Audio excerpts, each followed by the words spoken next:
sign. Hey, don't cut the sign.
Hello, Apple King. How you doing?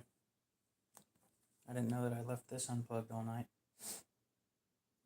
Not bad. 79%. I'll be right back. There's something else that I need to grab from the mail, hopefully.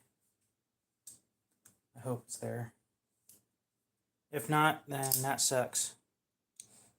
I am doing all right. I slept in way too late. So I'll be back in a minute. Or eventually, as the sign says.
Indeed, his birthday present has arrived.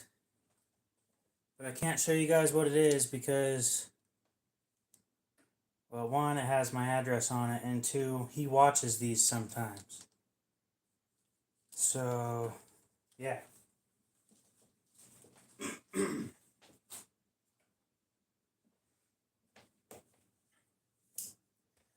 Alright, so what are we going to be doing today? Oh.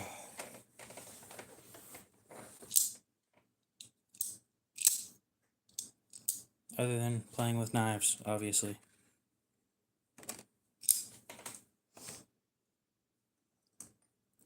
This thing's way bigger than I thought compared to the mini Praxis. The mini Praxis is more reasonably sized.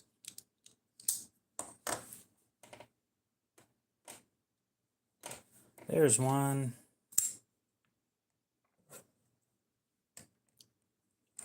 Let's compare the two. It is 8.5 inches long versus 6 3/4. I think this one's a 3-inch blade. Yep, 3-inch, and that one is 3 3/4. but it's like 3 1/4 inches of usable blade length. The lock bar on this is really, really tough to move.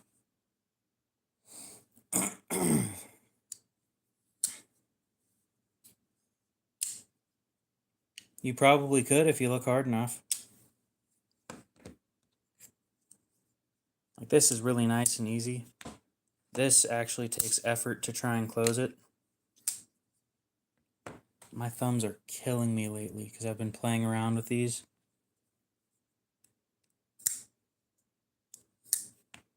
So the pad right here on the front of my thumb is killing me. Especially when you mess with this one, because you push right there and you push right here. And this one, yeah, my thumbs are just killing me. Oh, this probably isn't going to be the longest of streams. I do have some cleaning up to do, unfortunately. That is how Sundays be.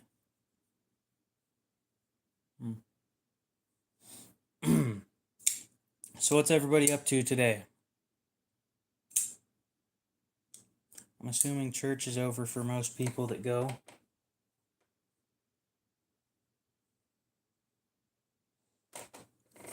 I think it's a safe assumption, but who knows? Maybe it's not. I have ordered parts for knives. Is there anything else that I need? Hi, Jack Wilson. How you doing? What else do I need? Parts for knives. Damien, what's up? Oh, I need to post shit up for sale. That's what I get for putting it off. And I can't do it now while streaming, which kind of sucks, but what do you do?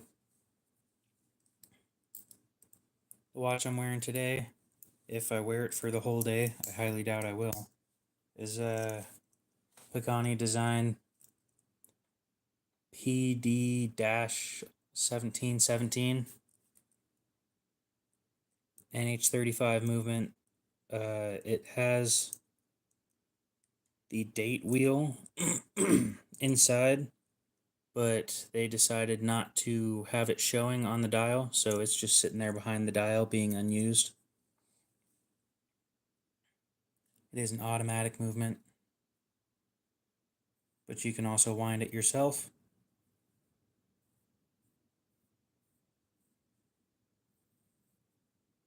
It has a 40-hour power reserve, so you can go one day without wearing it and then have to wear it again or you can just wind it up. Either way. These things run about 120, I think, if I'm not mistaken. It's been a while since I looked. But we'll look that up real quick. Boy, you guys are getting a shitty image of that. That's better.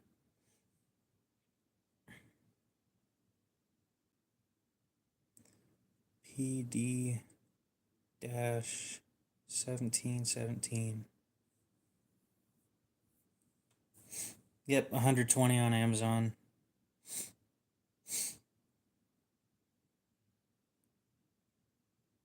$153 off their original, or off their store, which is freaking insane.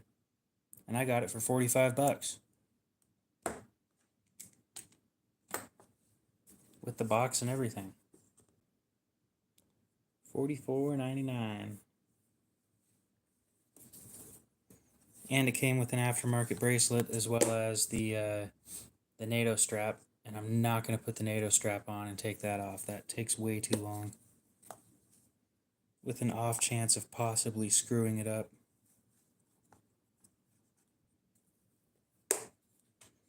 I'll need to fill out the warranty card just before something goes wrong.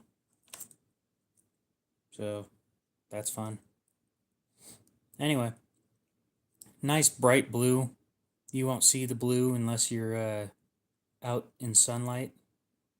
It's kind of a darker greenish color when you're inside. It's close to a gray black with a little bit of green to it. But it is a really nice color.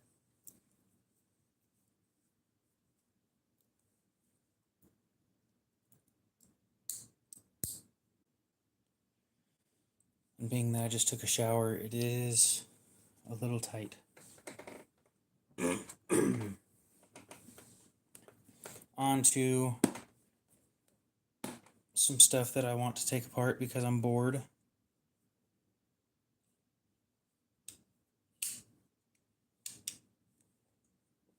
We took this apart last night. And that was interesting.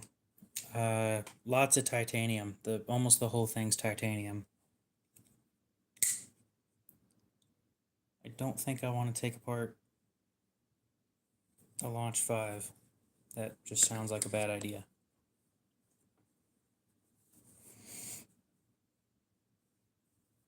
I don't have much of anything else to take apart in here, unfortunately.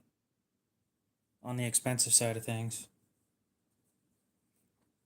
The HK won't come apart, my ZT won't come apart, and I'm not taking apart a Hogue Auto. That just sounds like a horrible idea.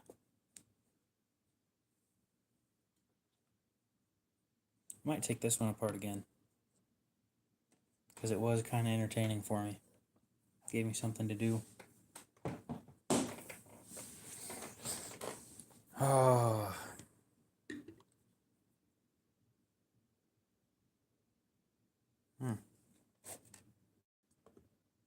Move the sign. Get my tools out. T6, 7, 8.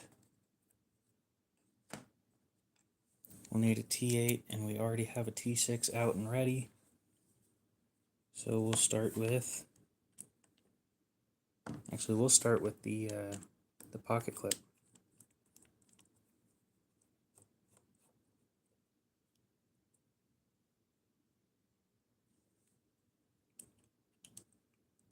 So the pocket clip is milled titanium along with all the hardware. So every screw is titanium. And the liners are titanium. So they really went all out with the titanium on this knife.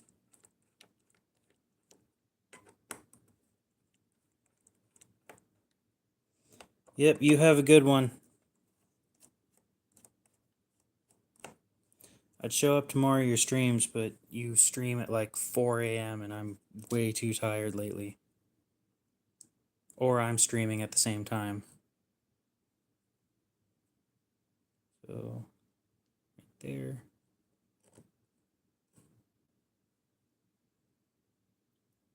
Right there.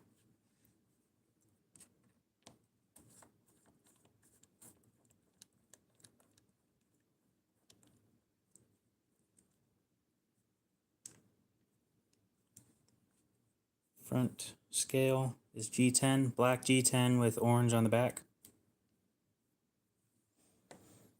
Well, what happened that's causing that? Because that's not fun.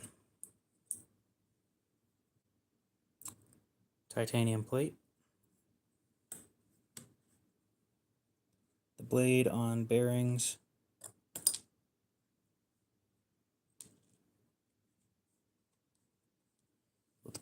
We'll put the bearings off onto the side right here. The blade right here, and the stop pin fell out. I don't know if anybody else noticed that, but it did. There's 2 pins in this.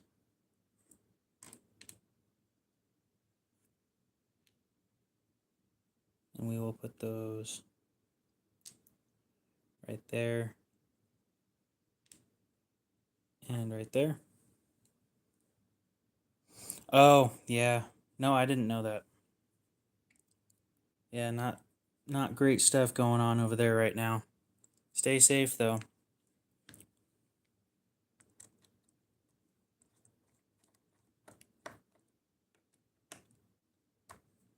I don't think I ever asked where you were from, so to be completely fair.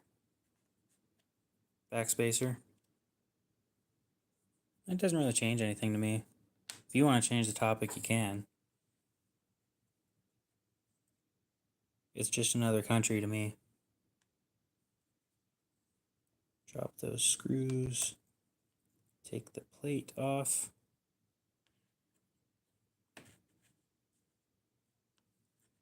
And take the screws out. Put these screws in their position right there. So now we have this whole knife taken apart.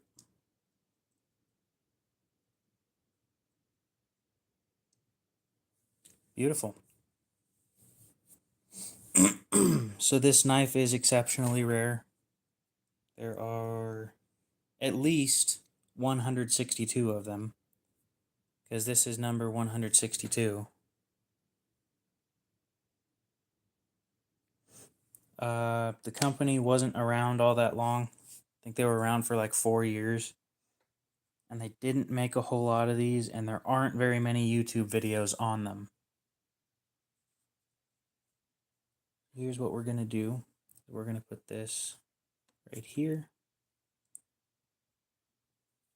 Put a drop of oil on that. Tiny, tiny drop.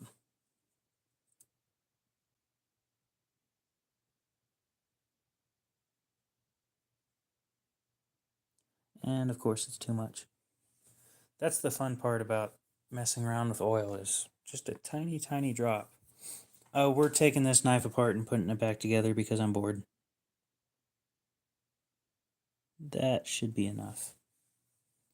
Tiny, tiny, tiny bit of oil.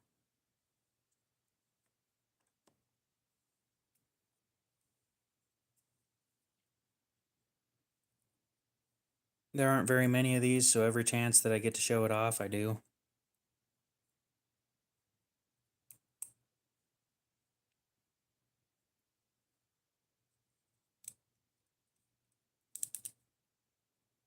Okay. Backspacer goes next.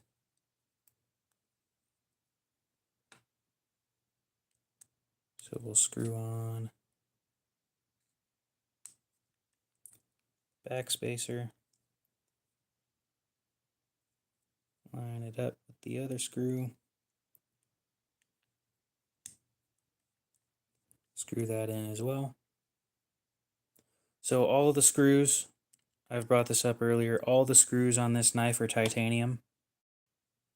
Willie, what's up? I started streaming late because I woke up like really late. Okay, titanium pins.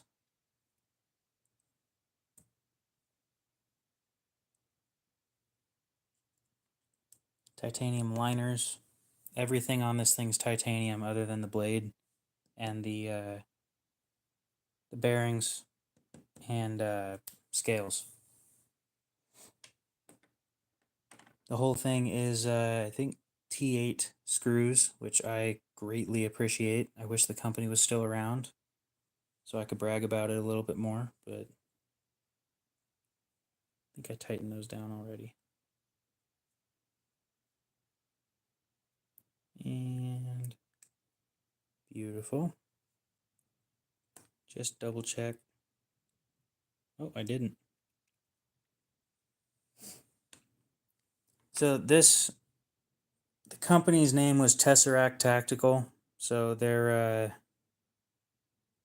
logo was a tesseract, or what people think a tesseract looks like. And this model name is the NF1. They made two models, the NF1 and the NF2. I think it originally sold for $130 or something, or $230, or maybe something around there. S35VN blade steel. Not a bad choice by any means. It was a little pricey though. God, I haven't played Resident Evil 5 in a long time. Like years.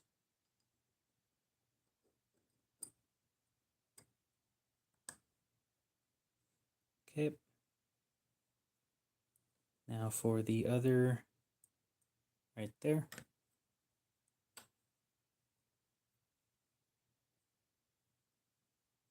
Well, where do you live?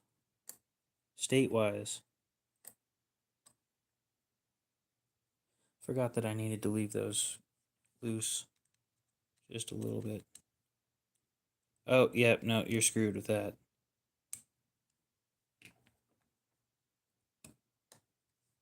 You say, depending on the state, they're not illegal to own. New York, yeah, you're kind of screwed. There we go. Now we will move on to this.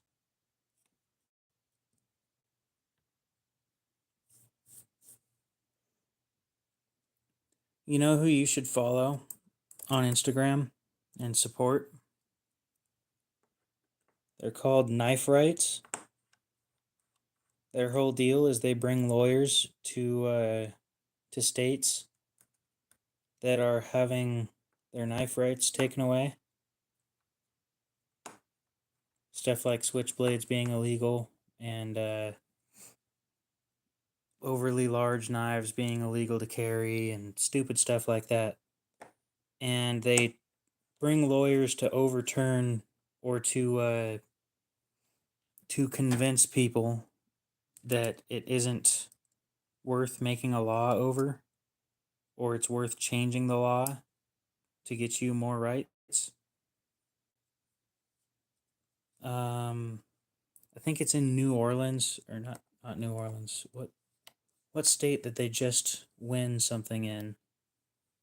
Like they just won some lawsuit thing that, God, I don't remember what it is, but go check them out on Instagram. They're good guys. It's nice to have somebody fighting in your corner with stuff like that. And then this on the end right here.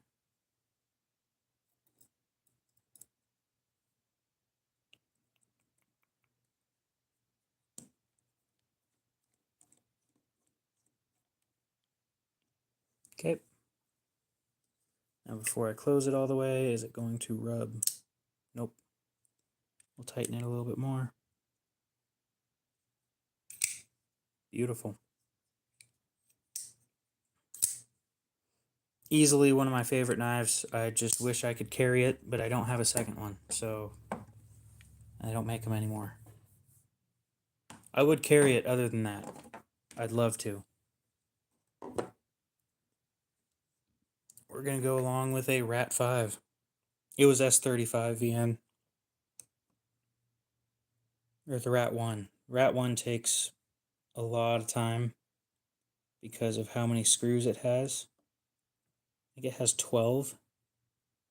It's by far the most screw-dense knife I've taken apart in a while. I have no clue how to pronounce that. But hi, how you doing?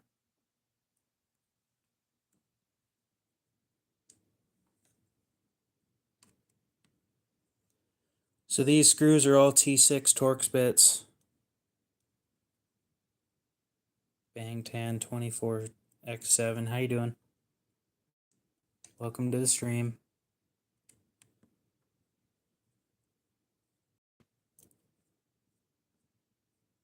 Now T6 bits are known for stripping and becoming useless when mistreated. They're soft and there's a lot less surface area with the tools that you use to take them apart, which is why I much prefer knives that use T8 screws. Now the pivot is a T8.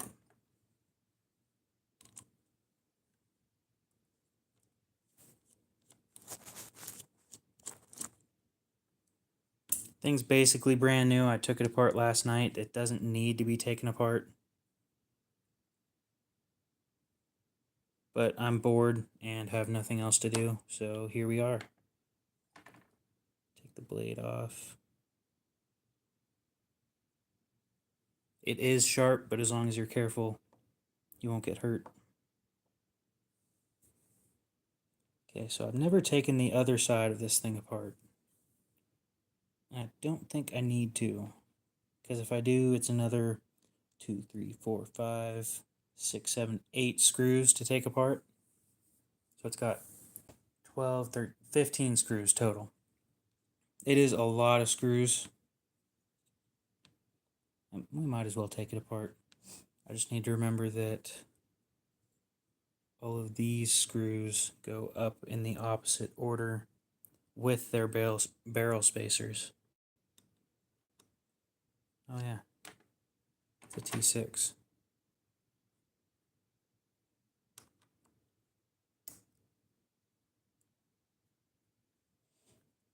I have a Rat 1 and a Rat 2. This is my first Rat 1. I got it yesterday at the pawn shop for $20. And the plan was to buy it to sell it. That screw goes there. Barrel spacer goes between the two. But I've never taken one of these things apart fully, and I doubt most people on the internet have either. But that's what my channel is mostly about at this point, is taking knives apart, cleaning them, and putting them back together.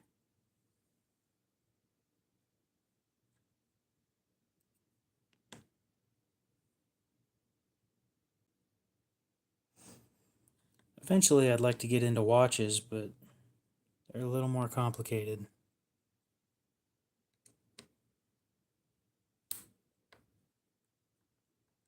I haven't had any problems with the washers personally.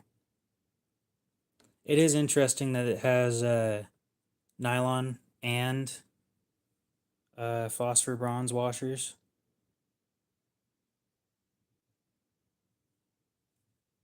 Not that I'm complaining, I just found it interesting.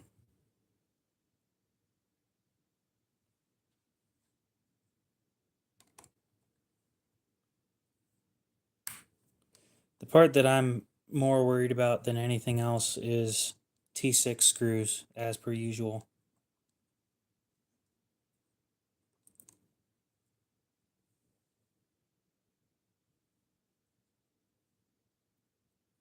T6 screws are usually the softest parts on knives, and if you're not careful with them or don't show them the respect that they demand, not deserve, they demand it, then they break on you and then you need to get new ones.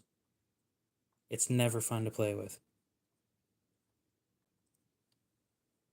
Because this knife has 1, 2, 3, 4, 5, 6, 7, 8, 9, 10, 11, 12, 13, 14, 15, 16, 17, 18, 19, 20, 21, 22, 23, 24, 25, 26, 27, 28 pieces. So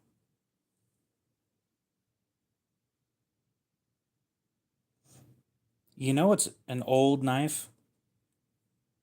The Buck 110. The Buck 110 came out in '64. And it's still in production. But I think the original Buck 110s were made with files.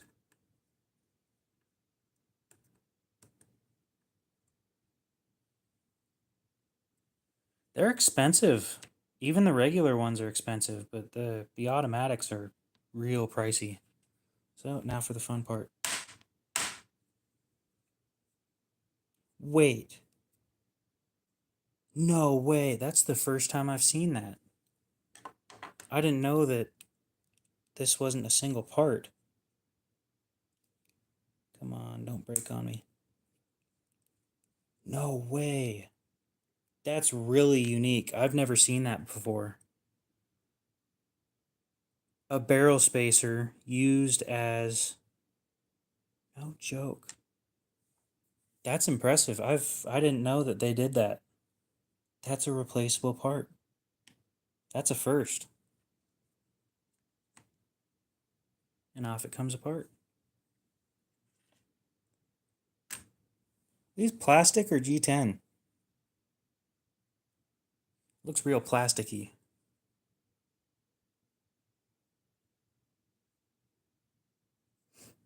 Because I get bored very, very easily. So why not have 90 or 100 good knives instead of just one? Oh no, I broke a knife. Let me just grab another one. Stuff like that. Yeah, this is the first time I've actually taken this thing fully apart. The Rat 2 didn't have that. I don't think.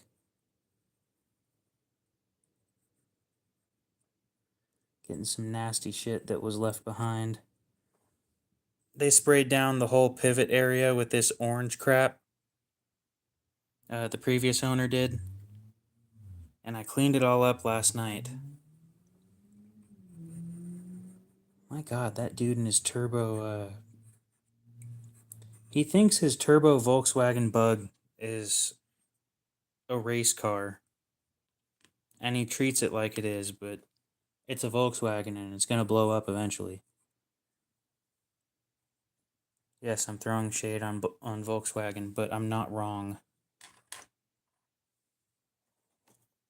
Q-tip time.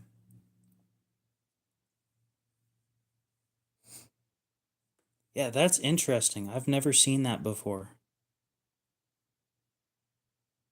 So are you, if that's how that is, if that's why it's designed that way, maybe my Rat 2 that isn't centered can be centered, because I don't think I've ever taken it completely apart either.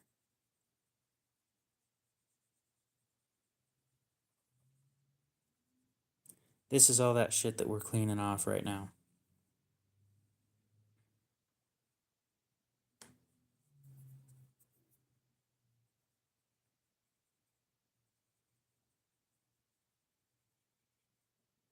And these Q-tips are like really, really cheap. I get them from the dollar store. The pack of, oh, these were from Winco. But Winco, pack of 500, it was like $3 or something at the time.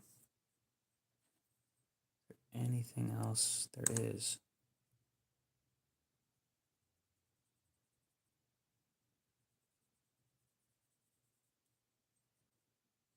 A lot of stuff up here. North Carolina. How's it going? It's a little ways away. What is it, like 5 o'clock over there? Almost 6?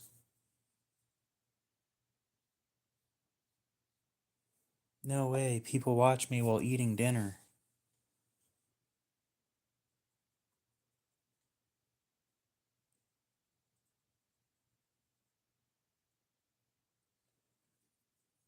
Yeah, the Gerber 06 Auto was made to be an automatic for the military, and it's kind of a turd. So, and plus, when people say military grade, it's like the cheapest contract that wins most of the time. So, and being that this is only AUS 8, not the D2 version,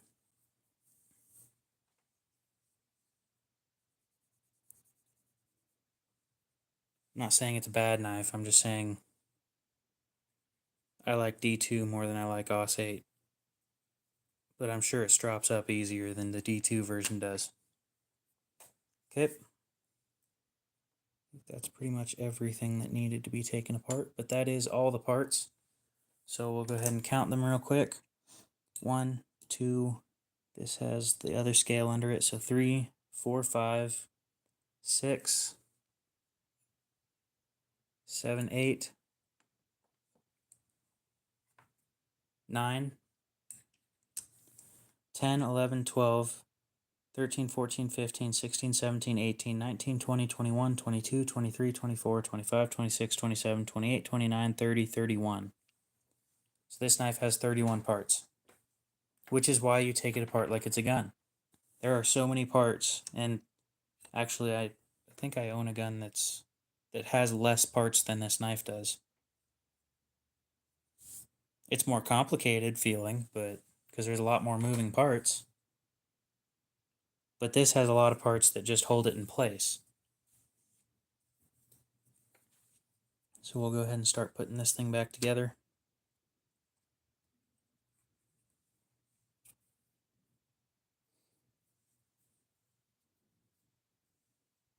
$125 for D2. Yeah, right.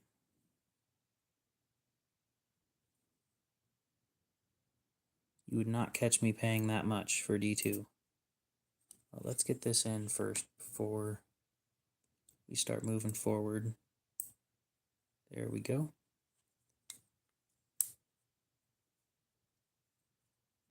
And there.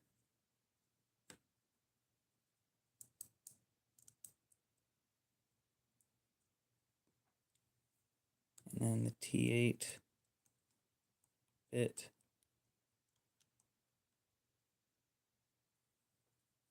Okay, I believe I've done that quite nicely.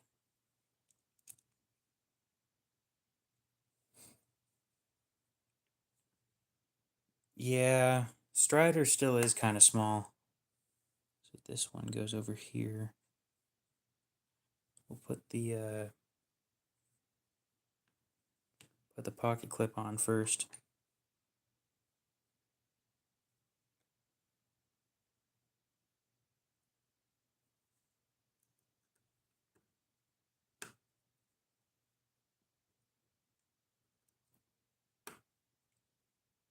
It's sad that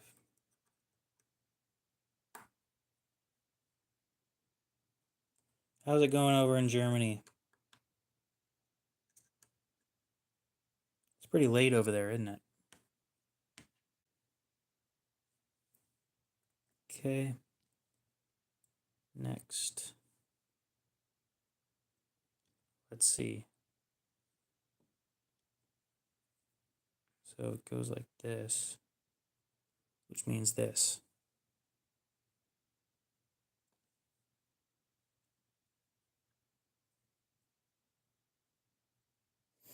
Well, I've never had a knife fall out of my pocket, so I don't find that to be a big problem for me.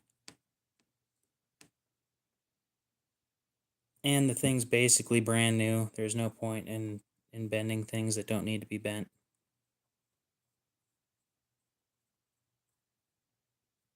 Okay, now let's tighten that down a little bit better.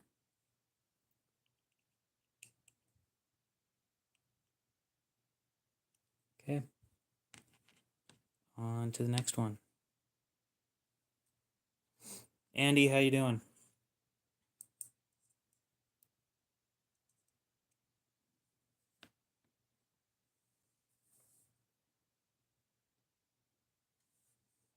I don't know how you have problems with this thing coming apart. There's 10 screws holding these sides together.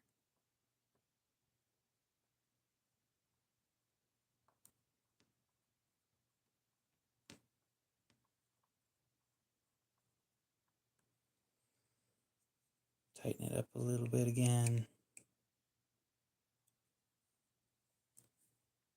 This specific knife, you have issues with it falling apart. I'd be horrified to hear what you do with it to make that happen.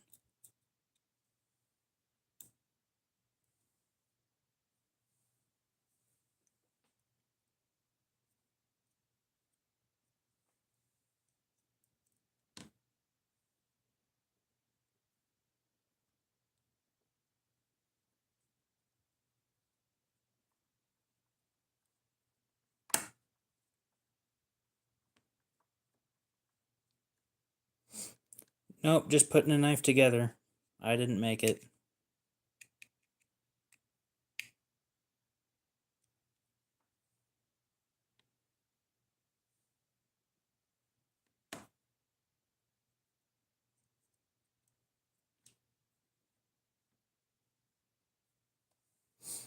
This is a Rat 1.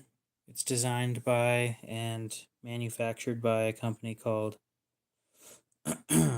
Ontario Knives, I believe. Ontario Knife Co. The Rat series stands for Randall's Adventure Training.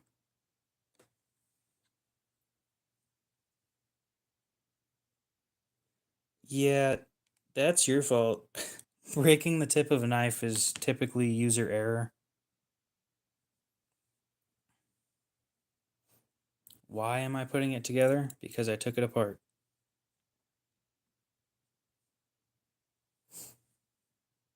think that's where we're going. How long have I been building knives? I don't build knives, but I've been disassembling and reassembling knives for well over a year.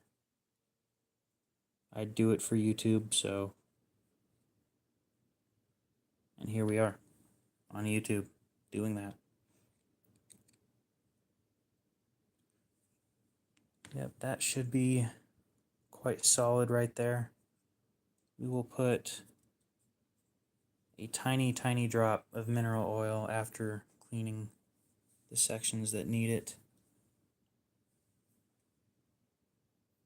I carry a pry bar on me every day. It's on my keychain. It's a $15 pry bar from Flytanium. It's called a Flytanium fly bar. I got the PVD coated one. It's aged really well and it looks quite nice. Well, where are you from, Eric? And what's wrong with it? Tiny, tiny drop. That was too much. Again. The screw fell out. What knife is it? And by what knife is it, I mean what company makes it. Indeed, happy Father's Day to the 78 people who are in here. I'm sure some of you are fathers, so I believe I've put enough mineral oil on these.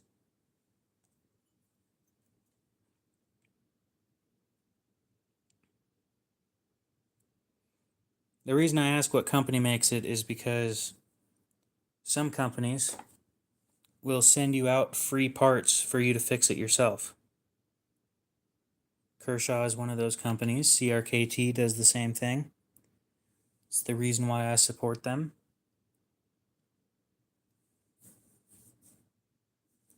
Let's get a new microfiber. Oh, get out of the bag, you stupid pile of crap. Thank you. And California isn't the furthest away from where I'm at, so not that that changes much.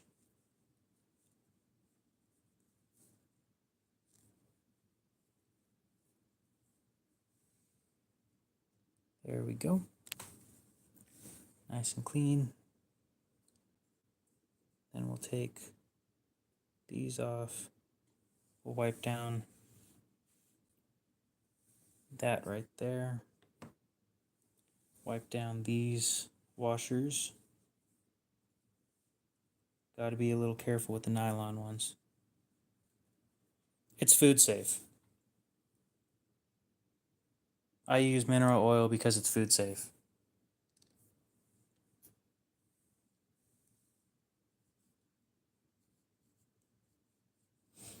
Well, then, by the sounds of it, you likely won't be able to order parts for it. My recommendation, if you're going to get a new knife, is look into the higher or mid level CRKTs or American-made Kershaws. They support you fixing your own things. And I have a lot of videos on how to clean and take things apart. Tiny drop right there. It doesn't take much. And I always overdo it. I always put 3 drops, but I've come to figure that I might run out of mineral oil if I do a lot. That's an inside joke. If you don't get it, the reason why is because this is the size of stuff that I buy when it comes to mineral oil. And it's so big, I need to lift up the camera. So this is the denominations that I buy it in. It's a quart. A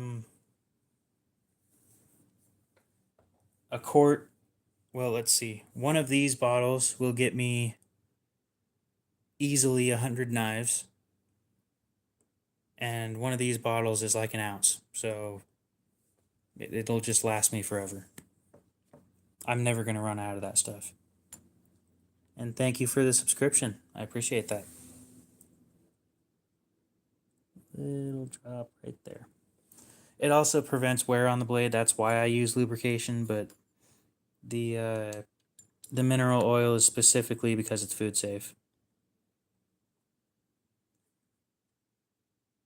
Something's wrong here.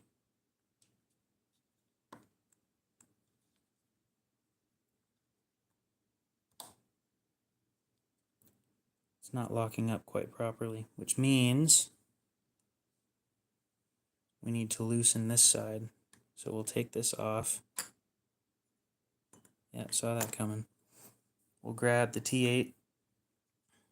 Stuff like this happens where sometimes things don't fit properly, so you'll need to loosen certain parts to make sure they fit.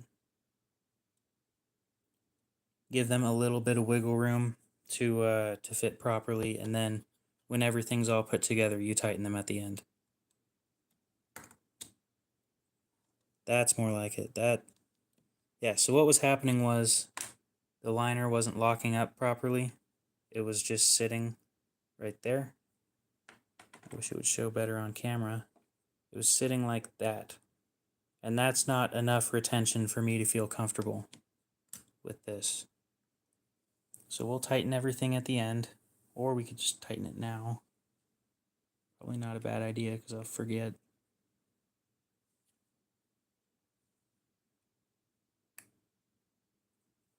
That's about right.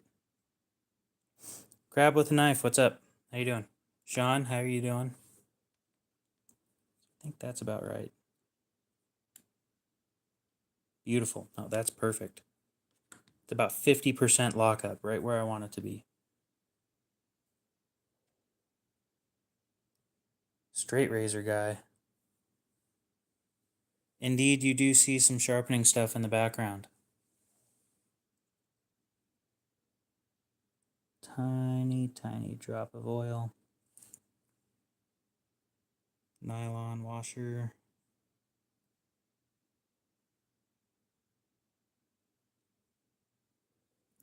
Another drop of oil in a different spot. Sit properly, you turd. Oh, so he's into straight razors, huh? Those can get expensive too, like really fast.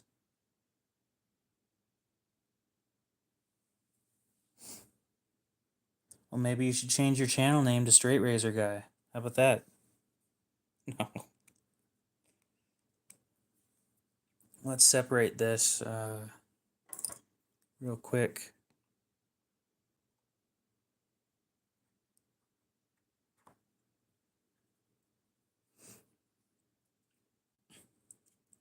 Yeah, I'd have to agree with you. That doesn't sound all that fancy.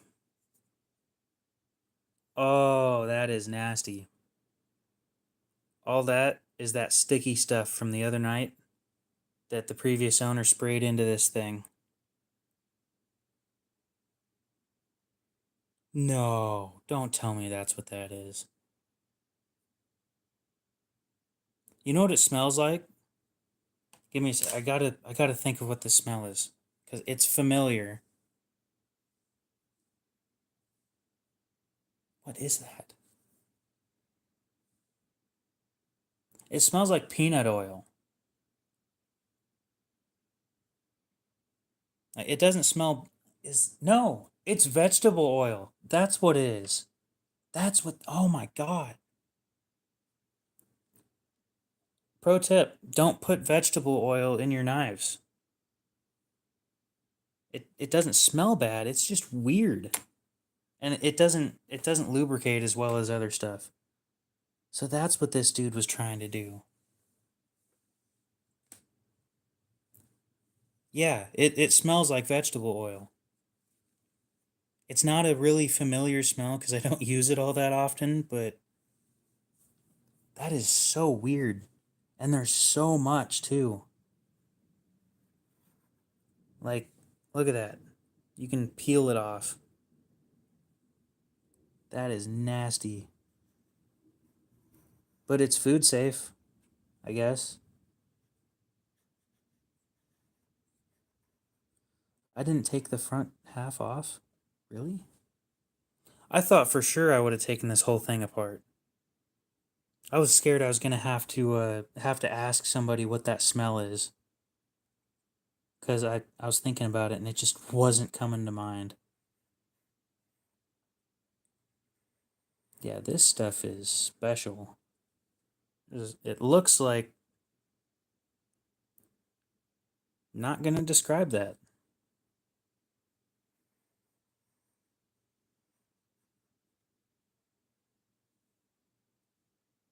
Yeah, it just smells so weird. Well, it was weird because like the whole thing, the whole pivot area was doused in this stuff and it hardened.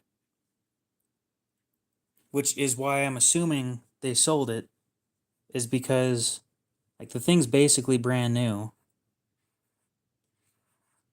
but the action was horrible. You try and flick it open and it would just go like quarter of the way and stick. This explains everything. I didn't smell it before, but there's so much of it here it's hard not to. That is a first. That would explain why it looked the way it did and why it was doing the stuff that it was doing. There's so much of this. I'm glad I pried that thing apart. At least it doesn't smell bad like the other knife. When I took the other knife apart, it smelled like sewage mixed with sweat or something. I explained it in the video. I don't remember what it smelled like, though. It obviously wasn't that traumatic. Because I don't remember it very well. But yeah, I have a video taking this knife apart. And you'd flick it and it would open like that far and that's it. And now it flicks all the way open. But when I took this thing apart and pried the scales off, it was the worst smelling knife I had ever had in my hand. Or that I've ever owned. It's not the worst smelling knife I've ever had in my hand. There's one that takes the cake. Nope, it doesn't taste like anything. Doesn't smell like anything, doesn't taste like anything, but it is a laxative, so don't eat a lot of it. Or don't drink it.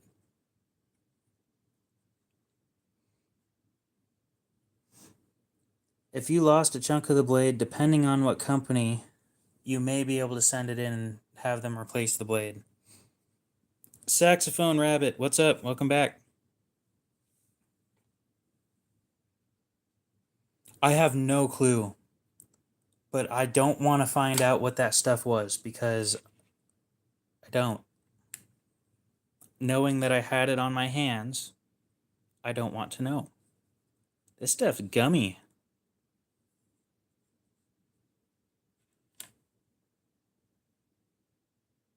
Really, really gummy stuff. Kershaw said they don't make the blade anymore. What's the model number?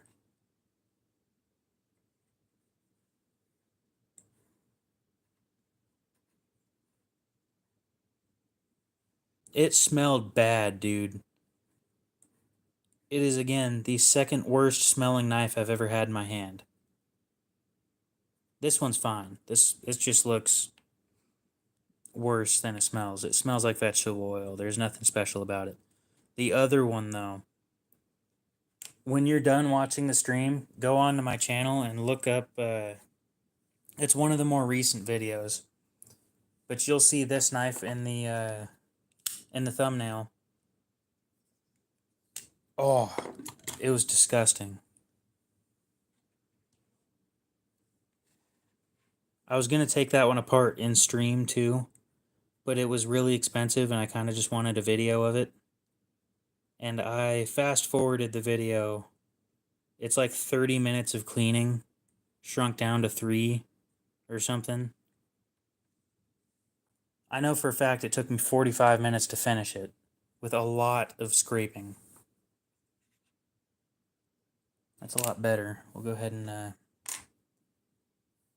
fold up this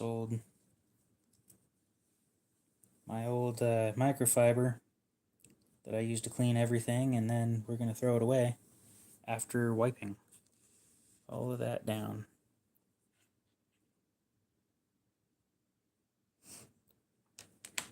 Well, it's not as entertaining to just spray a knife down with brake clean and then say good enough. And you got to keep in mind, it was one of my dream knives. I got it for kind of cheap compared to how much they sell for on eBay. Just to find out when you pried it open, because it wouldn't come apart, that it was the worst smelling knife I've ever owned.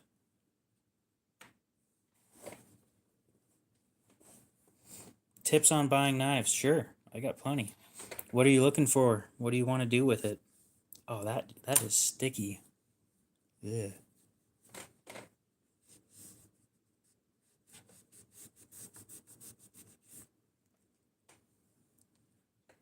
I am so glad that I took this thing apart again. Because I finally figured out what it was. I had no clue last night. There wasn't a smell to it.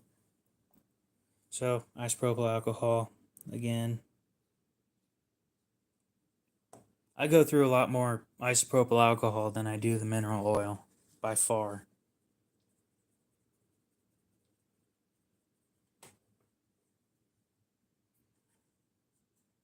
Exactly. Somebody cleaned it off, but they didn't open it to clean it.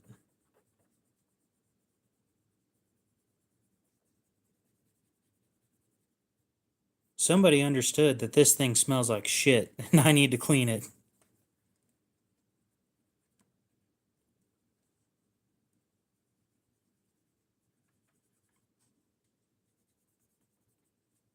there anything? Yeah, I can see it on camera. I can't see this in person.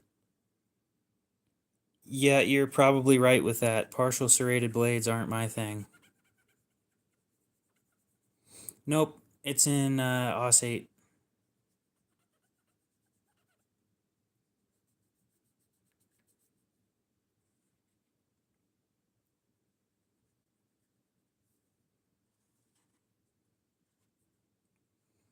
You know, for something I expected to take like 5 minutes, I didn't expect to be cleaning the whole thing all over again.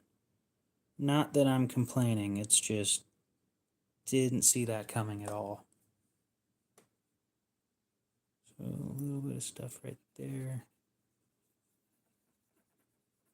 So isopropyl alcohol, the 72% or whatever stuff that I use is really cheap. You get it from the dollar store for $1.25 plus tax. So like here it's $1.33 for a pint, I think. A pint lasts, I've never gone through a pint. Let's put it that way. In the year and a half that I've been taking knives apart and cleaning them, it's a hobby. I could probably do it professionally. I think that's about done. We'll wipe it off.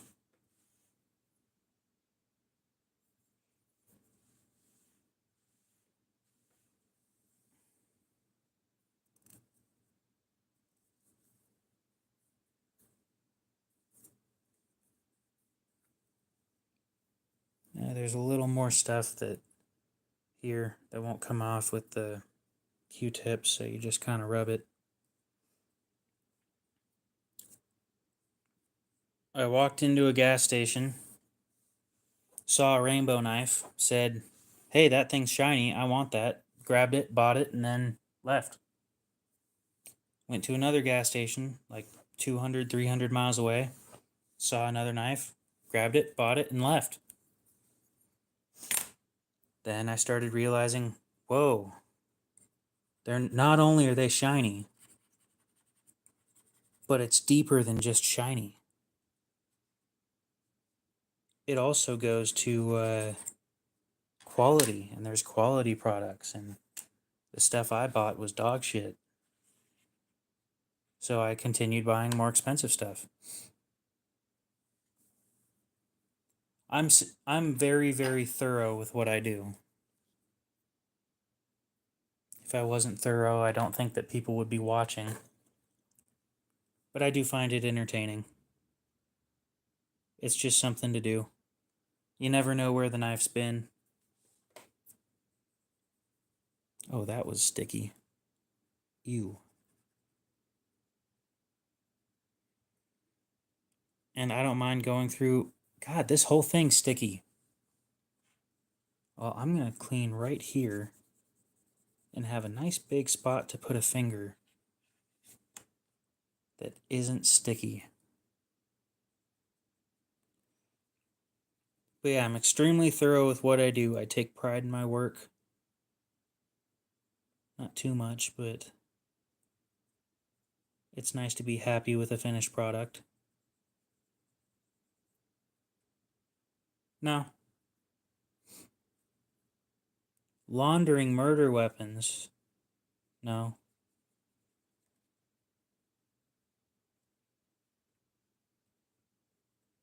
Although I have thought about making a Facebook account for my YouTube channel.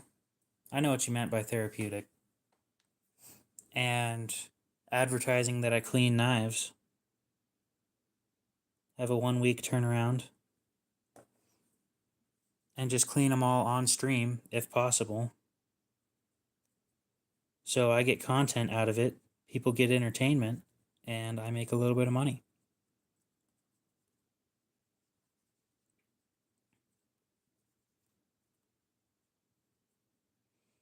The only problem I have with doing that is I need a few things to be guaranteed.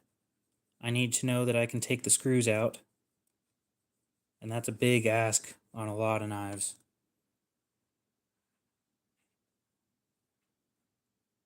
It's just part of it. You wash your hands after you're done.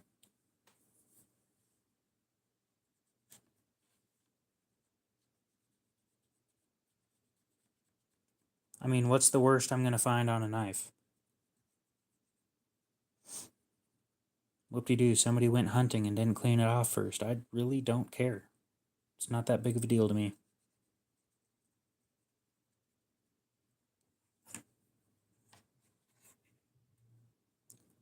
That is just about everything except for up here in the front. Automatic knives kind of depends. What knife is it, and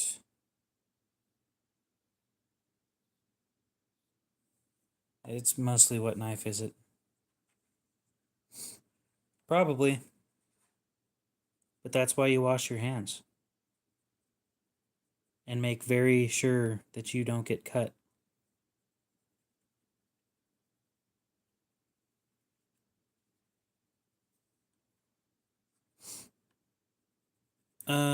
Most expensive knife, or the most I've ever paid for it, because there's a difference there. The most expensive knife I own, I didn't pay all that much for. I got a good deal. Kalashnikov, oh, those aren't bad. Those aren't hard to take apart at all. I can teach you how to take it apart too, if you want.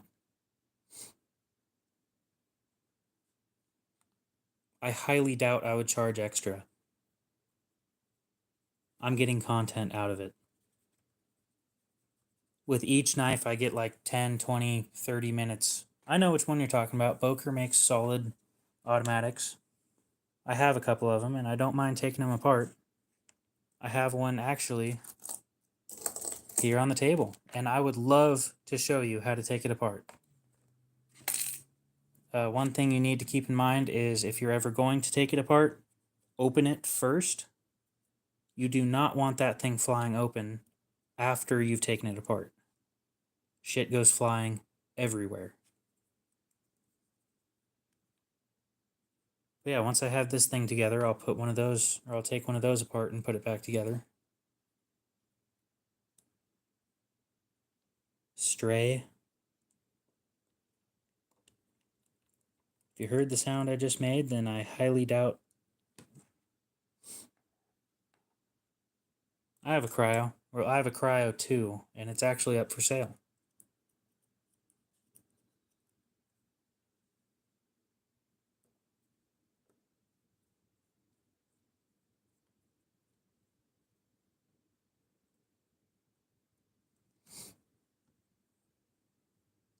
No, but I think I've seen it.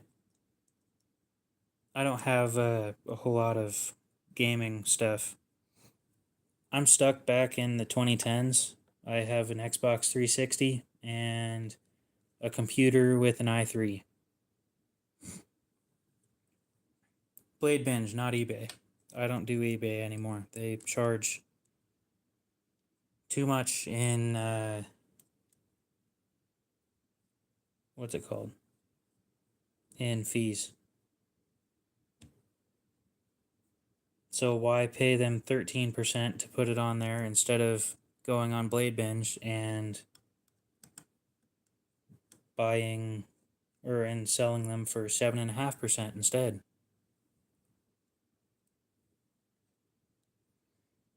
My first Xbox just died like a couple weeks ago. I think the fan died. Beautiful centering. You don't need to send it in for that. You can fix it yourself. I'll show you guys how to order parts from Kershaw real quick because it is easy. And let's see, the Cryo is model number 1555, I think. So you go onto Google and you look up Kershaw parts request. You go into the warranty and service. You scroll all the way down to the very bottom and exit out of anything. Scroll up slowly until you see parts request form. You open this. You will put all of your shipping information. You put the model number. Yeah, but then you have to pay for shipping if you send it in. If you do it yourself, you don't have to pay for shipping. So model 1555 Ti. And then you just do spring and you describe what happened to the spring, probably that it's weak and it doesn't open all the way. That's a perfectly acceptable answer. And then you submit form. And then they will send you in like 2 or 3 weeks a new part. If you're in the US and Canada and Mexico.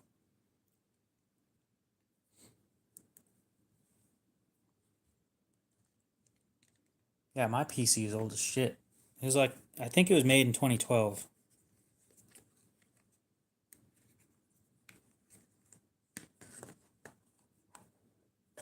I can barely run Flash games. You don't pay shipping for the parts. Nope. Free shipping every time. Anyway, we'll take apart one of these because somebody in the comments said that they had one and they wanted it cleaned. I don't want them to pay for shipping, so we'll just take that apart real quick. What's up, Me with Knives? How you doing?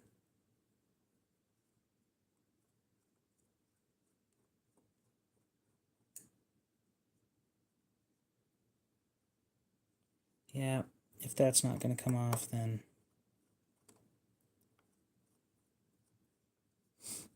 Not a whole lot. How about yourself?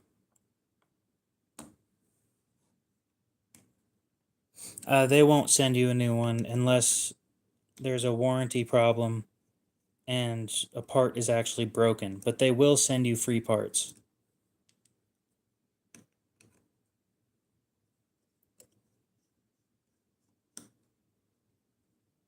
So I have 2 of these. This one has the stronger spring of the 2. And these are a bit of a pain to put back together. It's not the worst, but they are a bit of a pain. So you need T6s for this screw, and this screw. Yes, it's a Boker Kalashnikov. And a T8 for the pivot screw. Again, this is a big warning. Have the blade open before you take this apart. If you do not, things will go flying everywhere. I'm not exaggerating, like that. That's exactly what I'm talking about. Shit goes flying.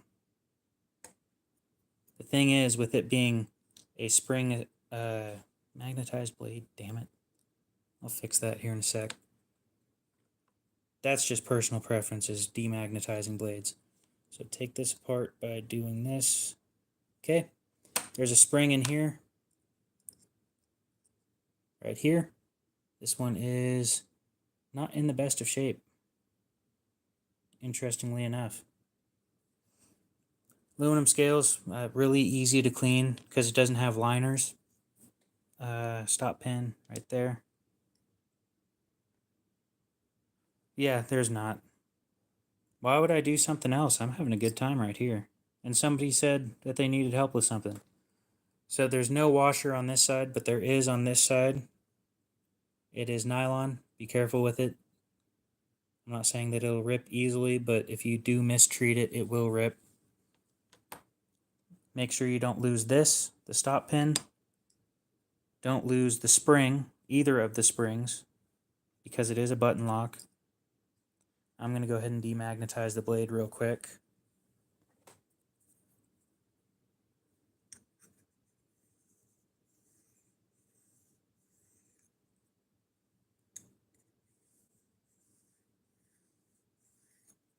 So that should be, it's still magnetized. Oh well, what do you do? Anyway, put this piece back in place. Oh, that explains why it didn't come apart. It's a bit of a pain to put back together. Yeah, these are both sharpening stuff. So I'm going to dump this all out real quick and take the pocket clip off, because this thing is a pain to put back together with the pocket clip on. So you unscrew that screw, you take the barrel spacer off, dump the screw out. If it doesn't want to be a turd. Come on, let go. There. No. There we go. And the pocket clip just comes right off. Okay. I'll probably need to put that back on while putting it together, so because one of the barrel spacers is involved. Stop pin right there.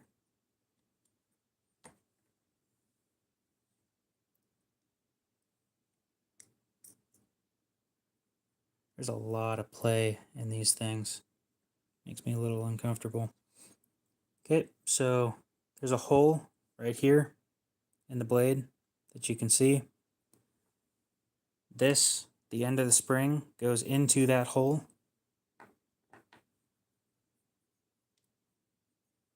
So one of the ways of doing it is like this. And you just rotate it until it goes in. And then put the stop pin back in. Okay. Next, we'll put the washer back. Squeeze the button in there and just leave it there. Next, we're going to have the fun time of putting this back on.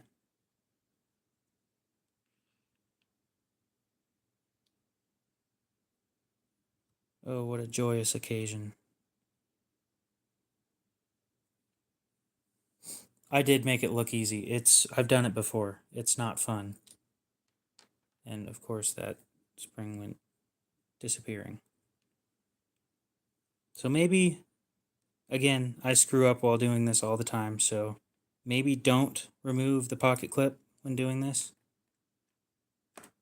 Because this is, I'm just going to take it back apart again. Because that's such a pain. I guess we're going to have to do it like this. Drop that screw in. Make sure it goes in the hole. Push it through the hole. Backwards. and all the way in. There. Now we can screw this onto that and tighten it, because I'm a dumbass sometimes.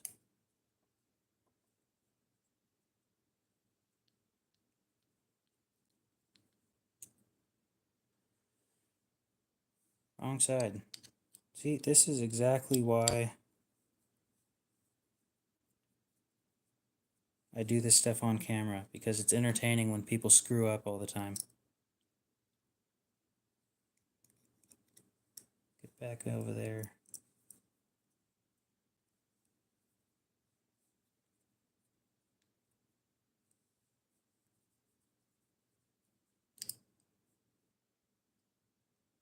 And hopefully that fits properly.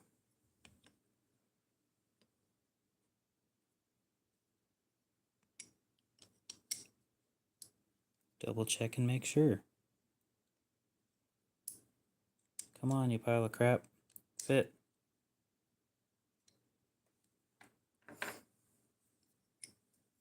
Well, I appreciate that. Currently, we're just sitting here screwing up a knife.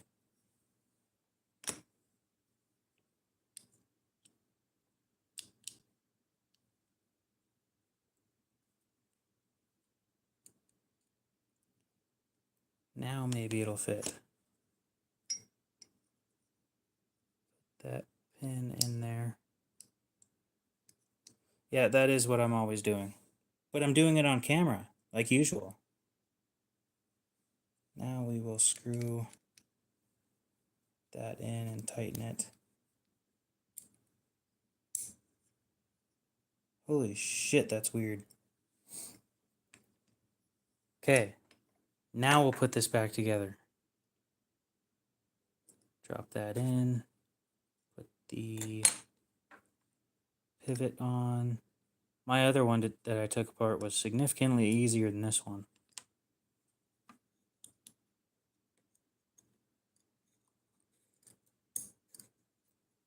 Okay, stop pin right there.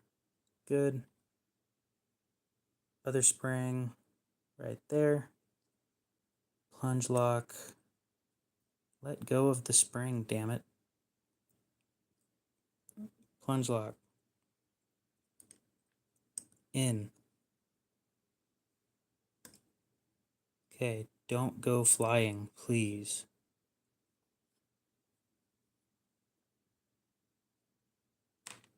Damn it.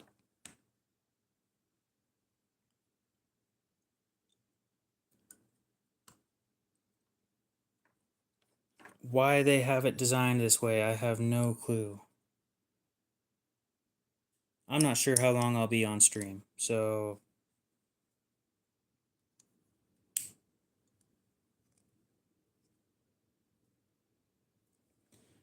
And that's the other fun part. You need to make sure that you press the button down the whole time that you have this thing together until you have this pivot tightened.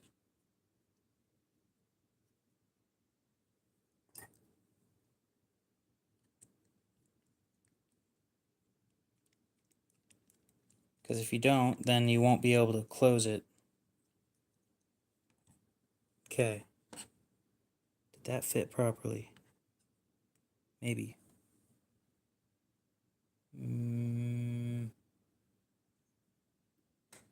It'll be fine. Because we will untighten this again. Let it relax a little bit. Force it into position. Oh. Well, that fit just perfect. Okay. Beautiful. Now we'll put the screws back in.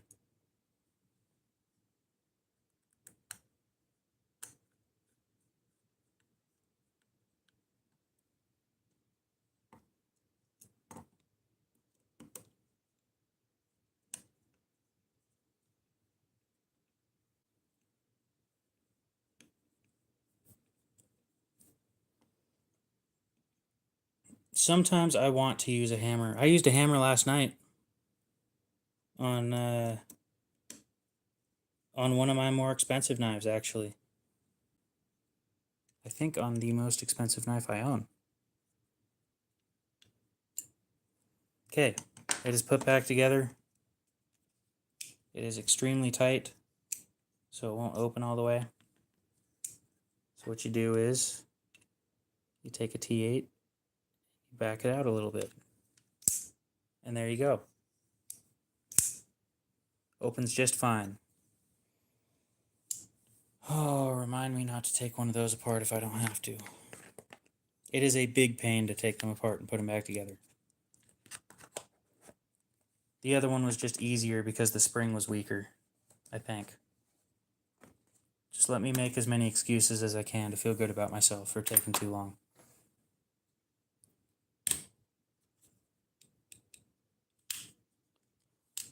Let's see if this pocket clip fits on the other one.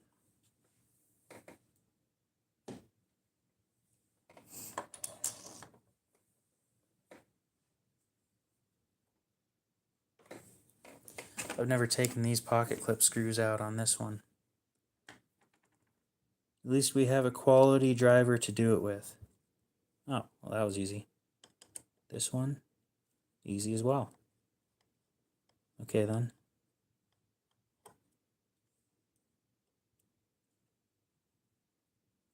I never want to take apart a knife with a crossbar lock, but if I'm gonna do the that cleaning business idea, I'm gonna have to.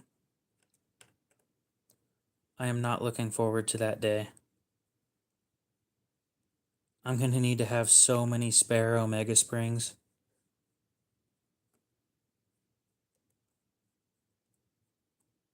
Okay.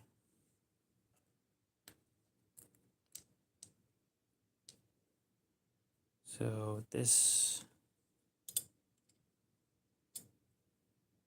looks fine, other than it has some wear on it. And it's flattened a little bit. Oh, was that just the perfect bend right there? Maybe. I hope.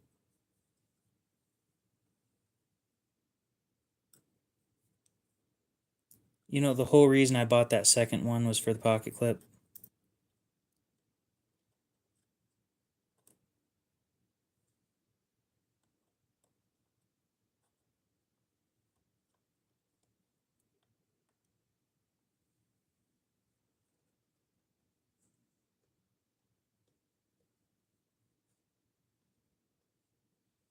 That lined up. It is lined up. Beautiful.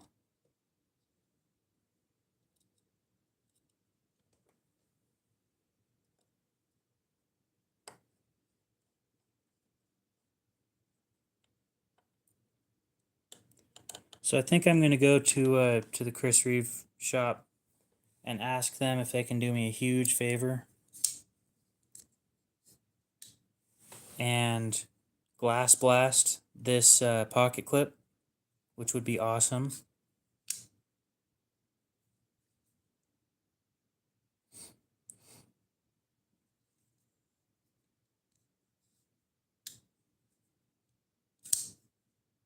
Oh, it's so smooth after cleaning it.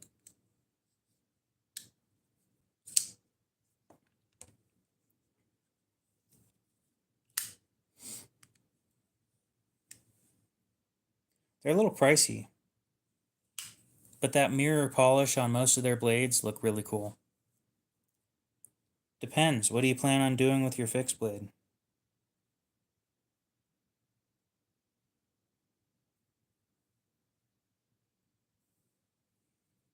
Because that will tell me what I should recommend. Matthew, what's up?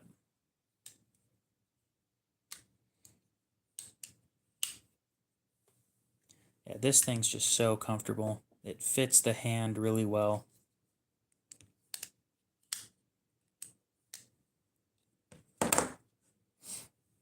Letter opening and display, get a letter opener.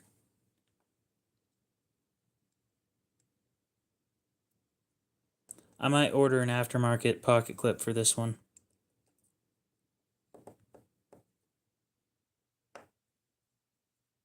The aftermarket pocket clips are a little spendy too. They're like $30.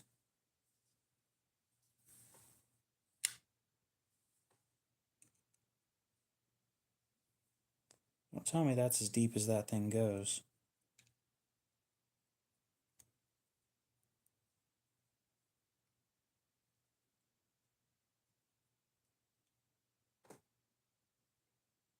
Oh. Yeah, if these screws are screwed in all the way, they'll be touching the blade. So, yeah, probably a minimalist. Something like that.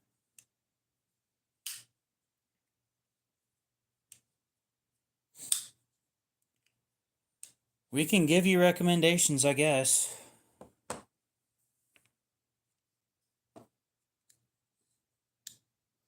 So yeah, I'm gonna go to the Chris Reeve shop and see if they'll glass blast this pocket clip for me because it's got some wear on it, got some scratches. It'd be really nice of them to do that for me. I'd greatly appreciate it. See if I can have a bit of a conversation with Tim before heading out.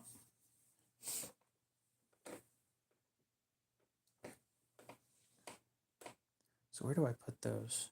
Because they're not spare screws and I don't have the $30 to buy another pocket clip.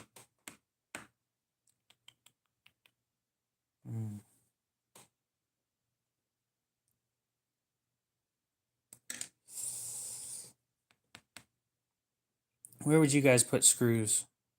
Like, you know how many times I've been asked that question? Like, you're far from the first person.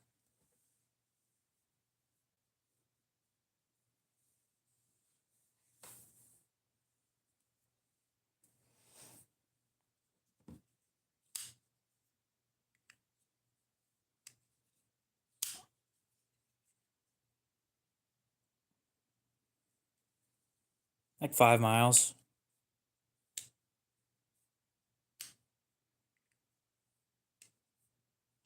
Well, I don't have a small plastic organizer box. What do I have? I don't have a whole lot around here right now. Your budget is $500 for a fixed blade that you're going to use to open letters. I'm not going to waste your money, and I don't think you should either. Let's find something that's reasonably priced. I'm thinking under 100 because that spending more than that just... Well, I agree with that. But I just took the pocket clip off. Yeah, mostly display. We'll find you something. Us in this channel have good taste most of the time. I'll just put them in and like not screw them down all the way. How about that? Yeah, at $500, your limit is freaking high. So we'll go to the knives section and fixed blade knives on Blade HQ after I screw this in. And we'll find you something cool. Because I don't want to get you a garbage knife. Because I wouldn't want a garbage knife being recommended to me. So these are just going to be placeholders at this point. I don't want them missing. And eventually I'll get that aftermarket titanium pocket clip for it anyway.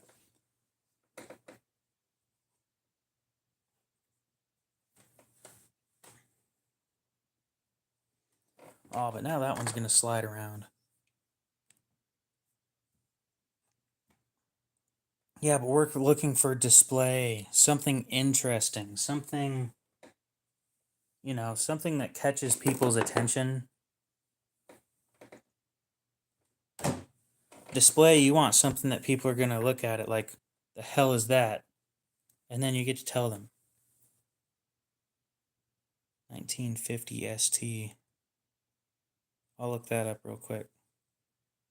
Kershaw 1950 ST.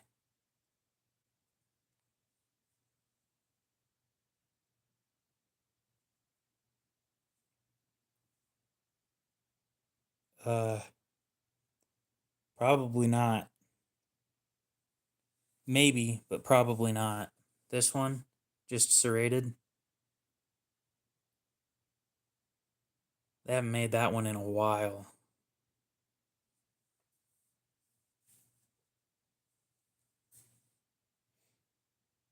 Now, real quick, let's go back to where we were going to be looking. It's about 4 a.m. and you can't sleep. Yep, that's why most people show up here. We'll price low to high, and we don't want the trash that's the beginning pages. I just want to make sure there's nothing interesting in the beginning pages as well.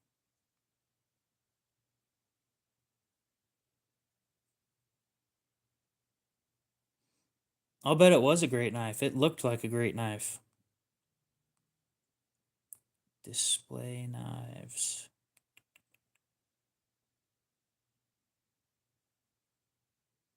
Of course, we're going to scroll quickly because I can look at things quite quickly. I'm not going to recommend a kukri. Yeah, that's a better question right there, too.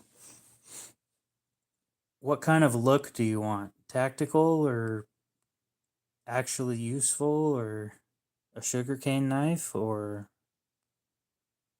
that thing's way too big for opening a letter.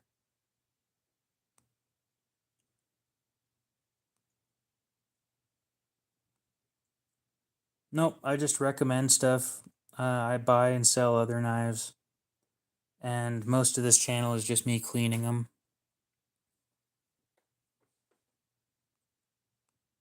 I would agree with you there, Punisher. The kukri is a people opener type of a thing.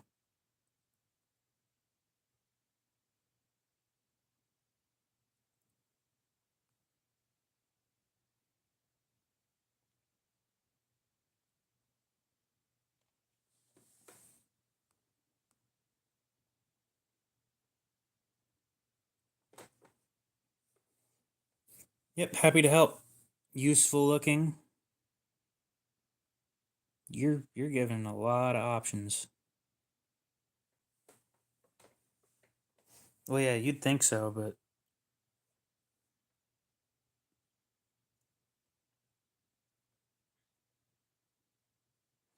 so we won't find you something that looks stupid.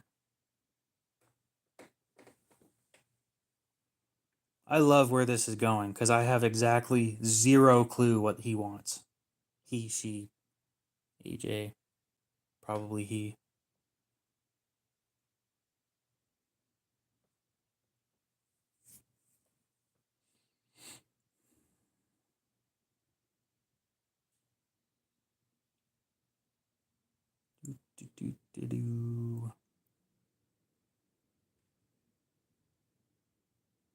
Cool.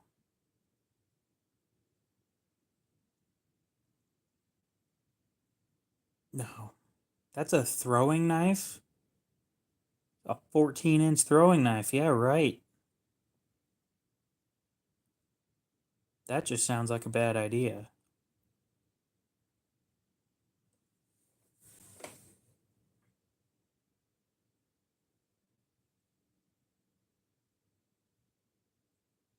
That's way too long.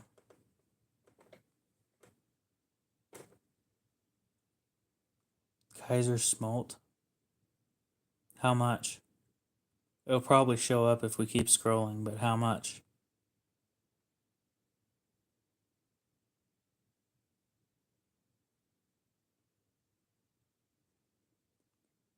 Nope. Most of my stuff is folding. That's pretty high. Not bad high, but just up there.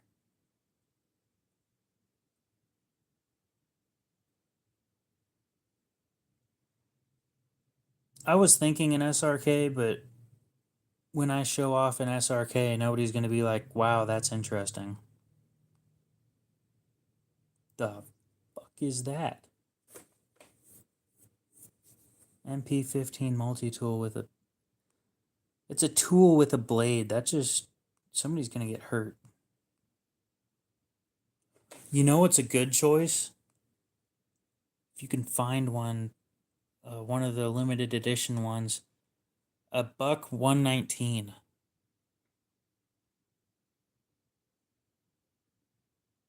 Come on, show me stuff. Damn it. I just clicked on a knife, didn't I? Yep. Well, might as well. Yeah, no, not interested.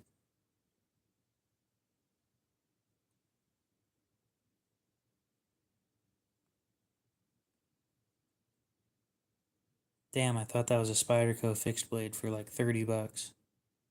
It wasn't, by the way. I'm looking at getting a Kaiser cobbler here pretty soon, so not that you might be interested in that. It's more of a user blade than anything else.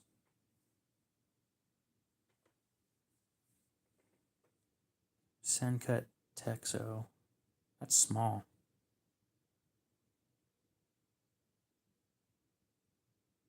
We're just going to keep scrolling for a bit, so for anybody that has a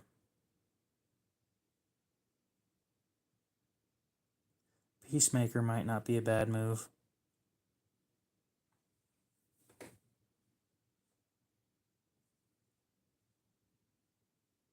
Yeah, Boker does make some really nice, that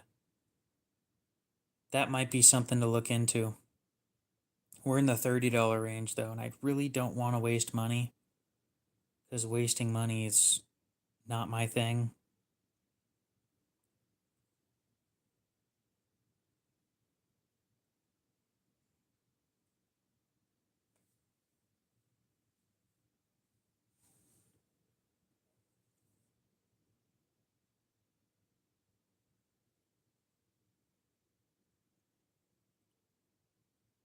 The fuck? No.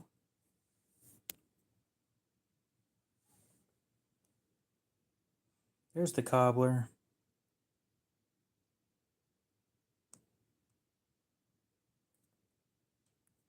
That's a showpiece. It has a spoon on the other side.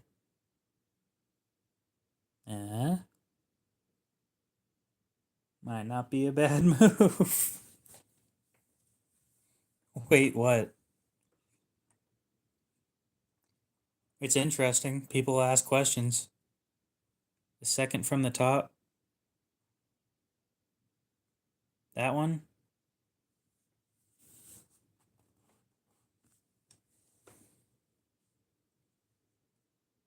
We can find better than that.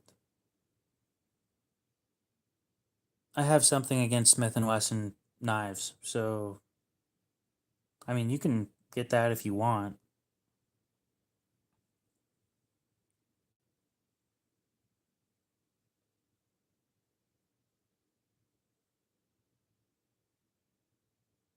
What steel is it? Just stainless? 8CR.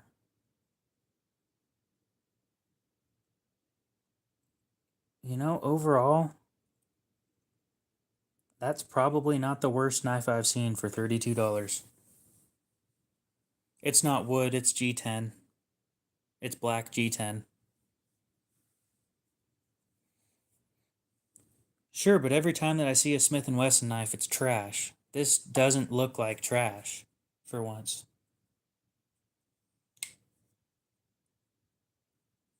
I don't do hunting.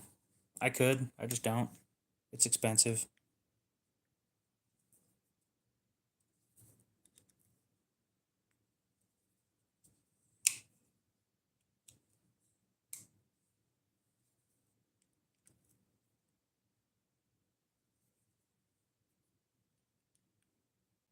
I'm tightening something.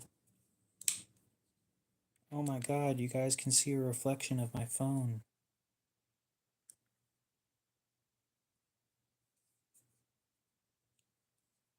Wouldn't that be nice? So is that the one that you're thinking about getting? Because we can continue looking at stuff. There's a lot of really nice stuff out there. Let's look at what Boker has to offer, because Boker does some really cool stuff. Fixed blade.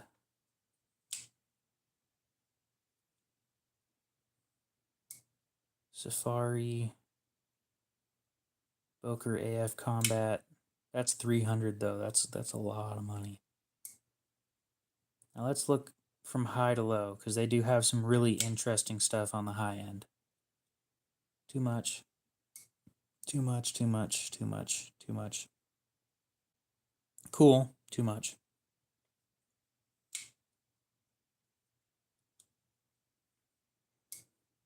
Boker Applegate Fairburn Combat Knife. Freaking heartburn. Damn. Pink? This? It looks pink, but it's not. It's a rose gold Damascus. Is it actual rose gold? Chad Nichols, Boomer, not bad. Marbled gold carbon fiber handle with the full tang.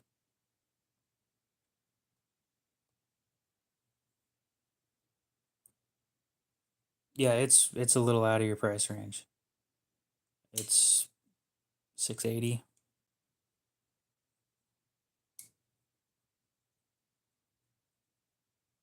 Man, I didn't click on that.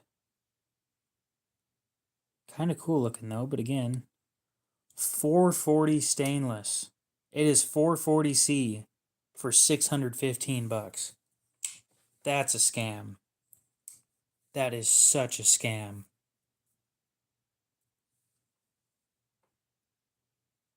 Now this is interesting.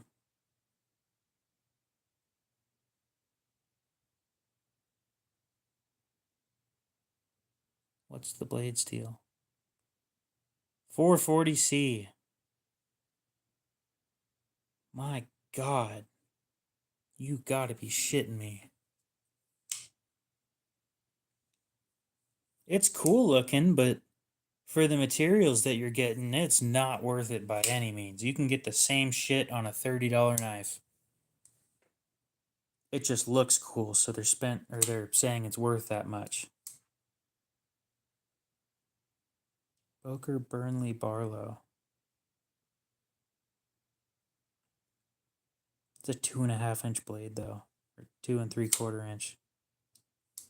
But Chad Nichols Damascus, not bad.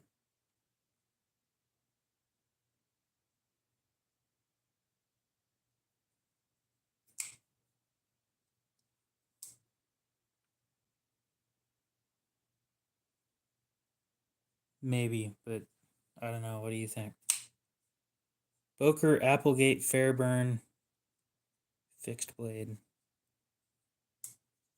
This is close to what you wanted, but more expensive. What? 440C. God damn. All right, Boker. Quit fucking around now. That's a frame lock. That's not even a fixed blade. Another Applegate Fairburn knife. It's cool looking. What blade steel? 440C. See, not only are you only getting 440C, but you're getting... I can see your comments. I'm just complaining. I have no clue why they're so expensive. So not only are you getting 440C for this knife at $303, but it's only at 58 HRC. It's not even hardened to anything I'd consider reasonable. Then we're moving on to fixed blades, or not fixed blades, kitchen knives.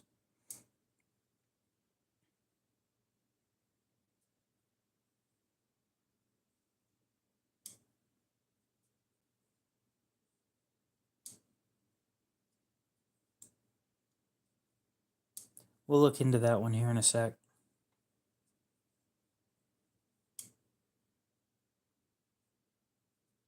If you want a hunting knife, you want my genuine recommendation for a hunting knife, I'm going to suggest a buck 110. Or a buck 119, yeah. True.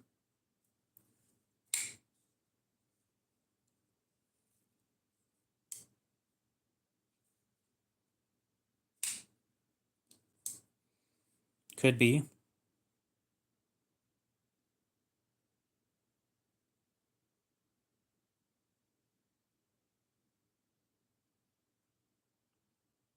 You know, when I say fixed blade, I don't want flippers and liner locks. I want fixed blades. I need to call Blade HQ and start bitching about their website. Their website sucks these days. Last year, their website was great. This year, it sucks.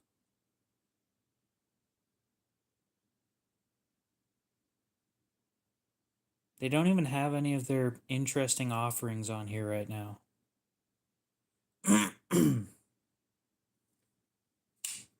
You know what? Let's go to my local knife shop. We'll look up my local knife shop real quick. What are they called? Northwest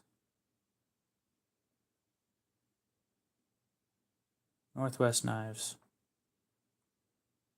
They're closed today. No big deal. And we'll look up Boker. Search. And we will go by... Because I know these guys have some interesting stuff from Boker. I don't care about your exclusive deals. I can walk in the store and buy whatever the fuck I want. Okay, so I can't go based off of price or anything. So that's wonderful. I need to talk to them about that too. Do they actually have these in stock?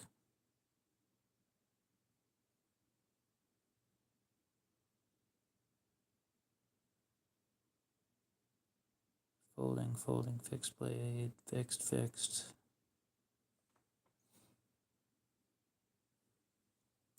Oh. If you have it in your house, I don't think that they can... So you, in the United States, you have a Fourth Amendment right to protect yourself against unreasonable searches and seizures. That includes somebody wanting to search your house for no reason.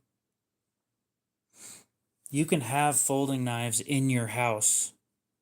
You just can't carry the ones that you want to carry.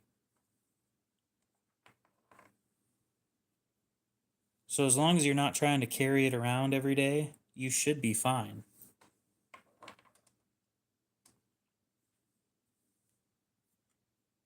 Now, again, I'm not a lawyer, but according to everything that I think I know, with rights being the way that they are, are these all sold out too? God damn. Why do you still have them up? So what do you really want? Because now that you know that, it is a little different. What do you really want? And this is really cool. Aluminum scales. If it'll show up. Oh yeah, that might be a thing too. That's a good point.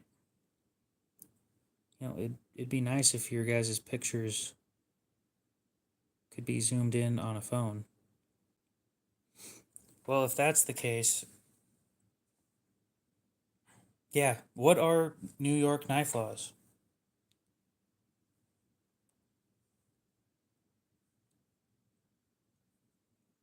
New York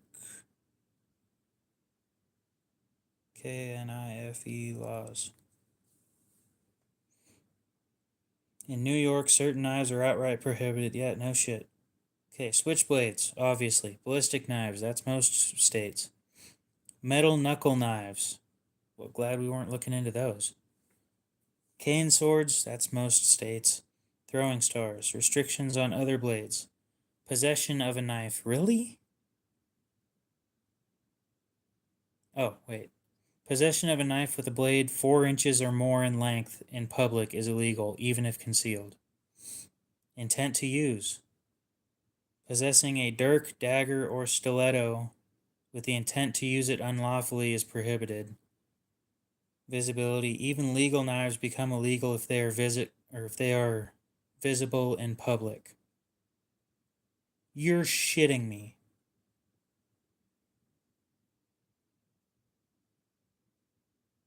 Hunting, trapping, and fishing knives may be exempt when hunting, trapping, or fishing. Are you shitting me? You can't even have a pocket clip showing.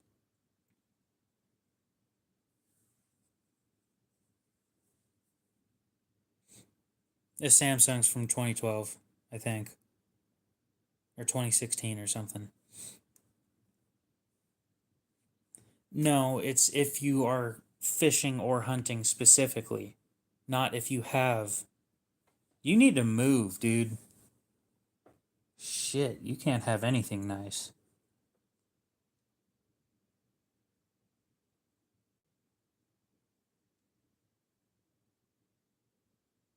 Yeah, you can't have the knife showing at all.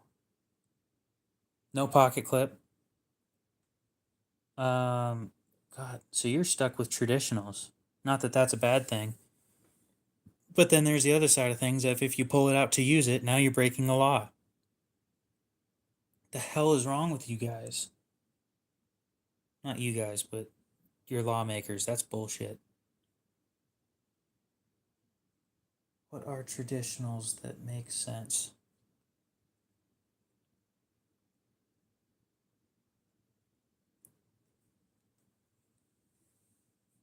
Is that all of New York, or is that...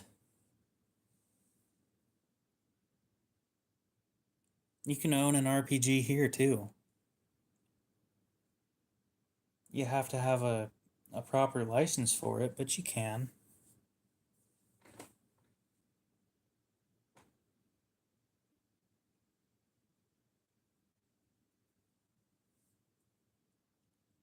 So now we have the fun thing of looking up fixed blade knives that are under 4 inches. We'll go from high to low because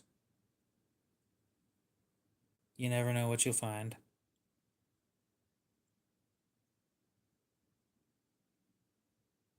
High to low, less. You shitting me? We'll go 3.5 to 4 inches because apparently I can't do 4 inches or less.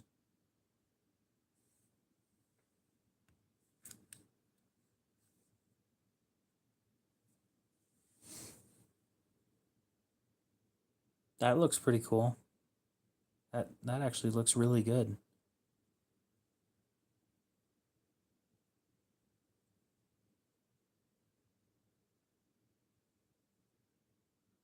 Look at that Damascus. So who makes the Damascus?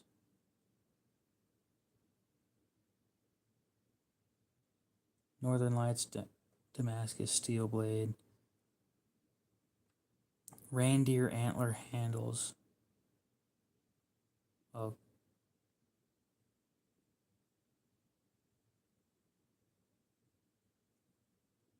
This shit's wild. But I don't know what steel it is. It is really nice. But you got to keep in mind taxes. There's sales tax. How much is sales tax in your state?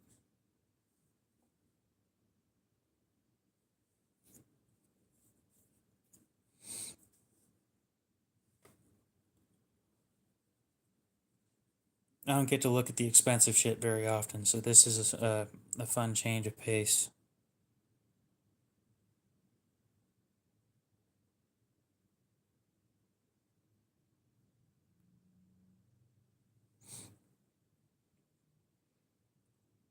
Did you get a screenshot, or... Because you can look this up if you'd like. We're going to continue looking for other stuff just in case. There might be something more interesting for less. Yeah, it's an additional $30 here too. Okay, yeah, we'll continue looking for similar stuff to this. It's under 4 inches. Honestly, it looks like a great knife. And that is a beautiful Damascus. It really is. I would love to have something like that. So we'll continue searching. And of course, I have to refilter for 3.5 to 4 inch blades. Are you shitting me?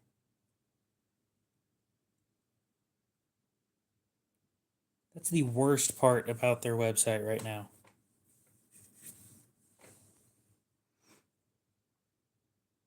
Medford. People are against Medford right now. A Microtech, that... Oh, but it's serrated. Never mind. That's fully serrated. Nope.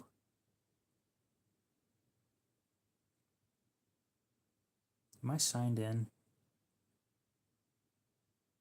Okay, I'm signed in. Then we'll just stick all the interesting shit in the SOCOM Alpha Mini.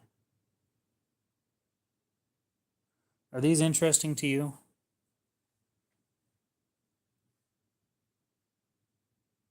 Because these aren't serrated.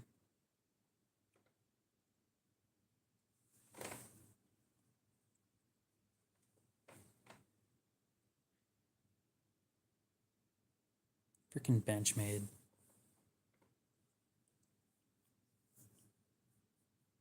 You like the wood handle? Okay, we'll keep that in mind.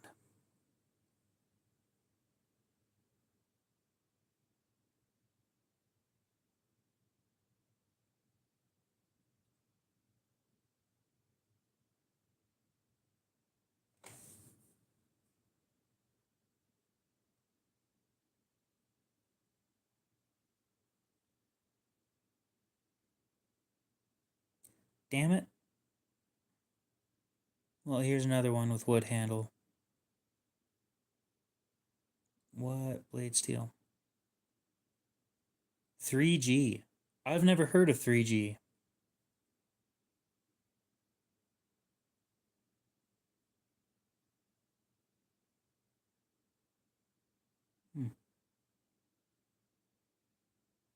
I'm gonna look into 3G real quick.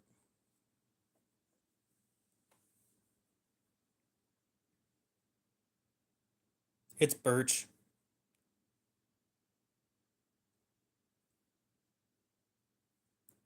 3G. Oh, it's SG2. Okay. SG2 is good. Not used very often, but it's a good steel. Now we gotta restart all this shit all over again. Filter by.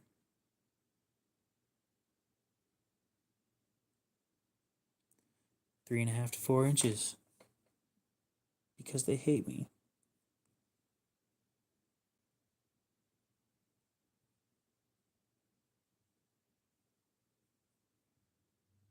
A lot of Tor knives.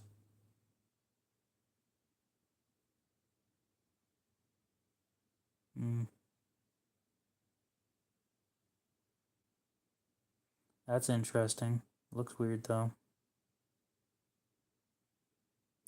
McNeese makes good knives.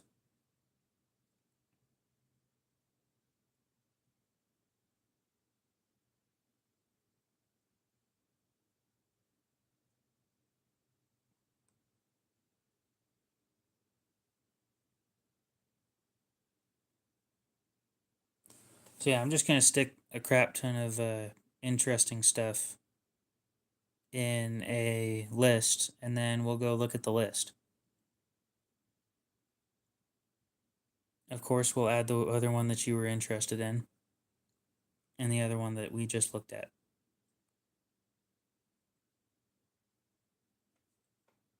No.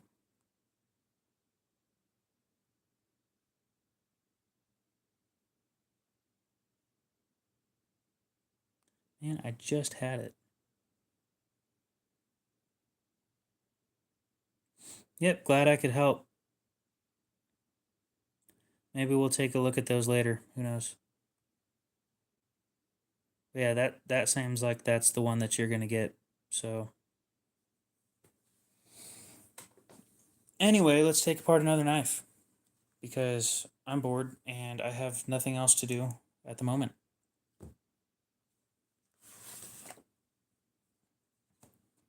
So will this knife come apart?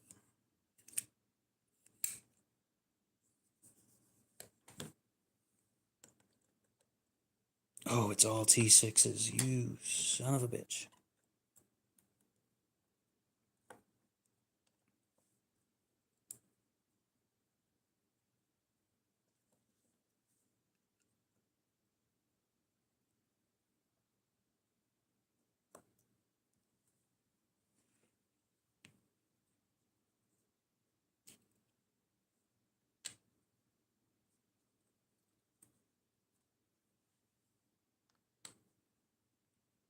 Oh, it's pinned. Okay.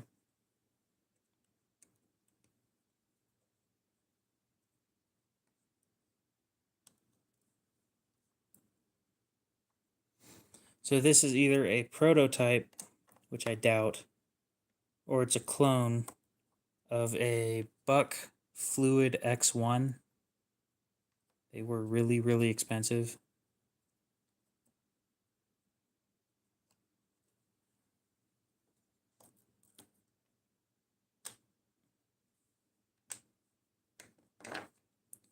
Woohoo! Let's look at my really thin knife.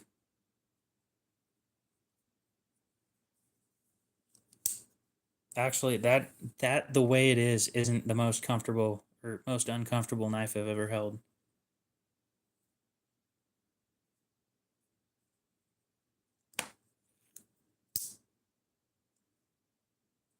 Very, very minimalistic.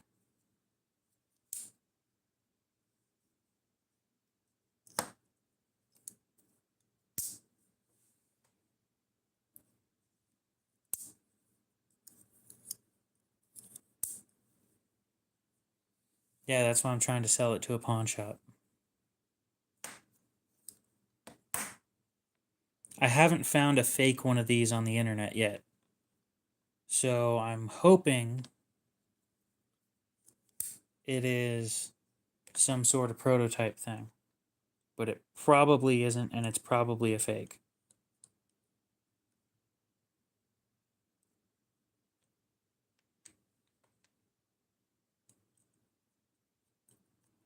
On the bright side, I am trying to sell it to a pawn shop that I don't like. So, yeah.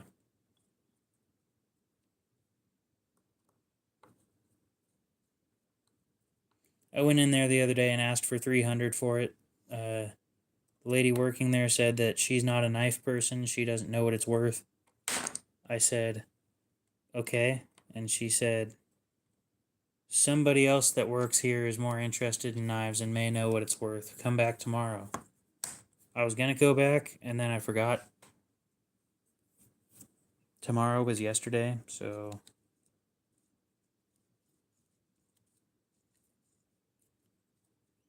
But who knows? It could be a prototype. It could also very well be a fake, but I have no clue. Because I've never seen one before.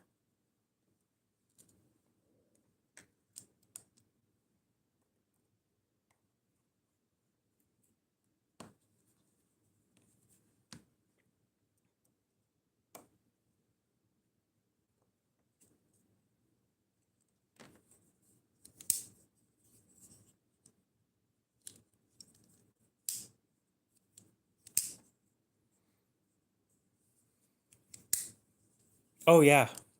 I asked for $300 with a straight face.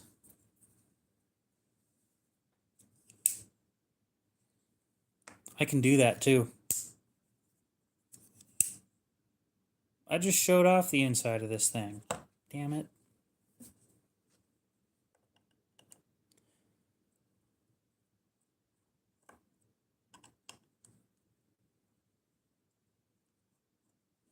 And I don't mind asking for that much because I have no clue what the hell it is. If it is a prototype, it's probably worth well over $1,000. If it isn't, it probably sold for like 30.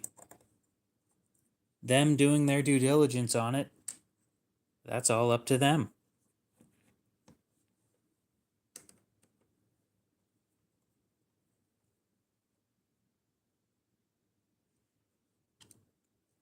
God Damn, I have some weird people in my chat sometimes.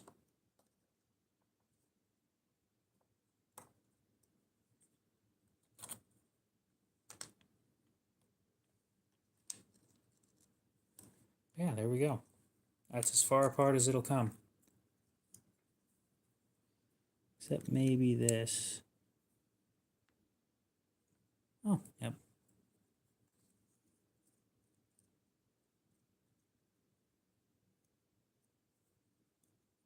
Are you assuming that this is a she? Shame. Shame.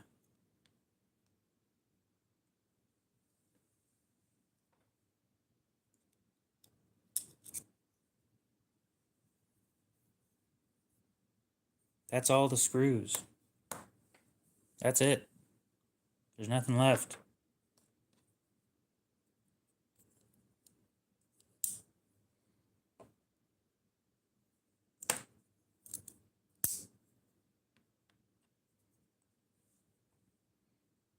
I don't know. We'll see what they say when I go back.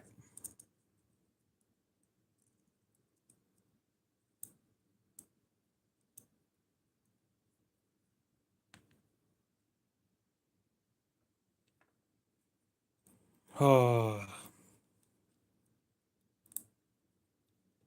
Sometimes I question my life choices on how I got here.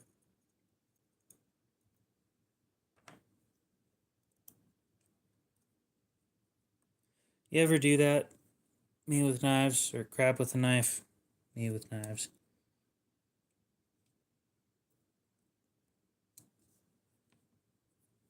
Torque.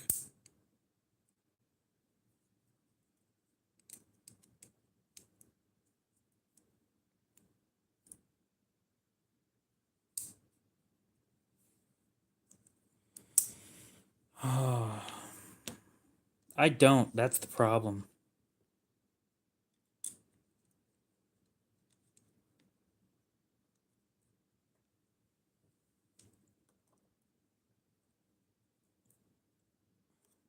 Oh yeah, there's both of you in here. Okay.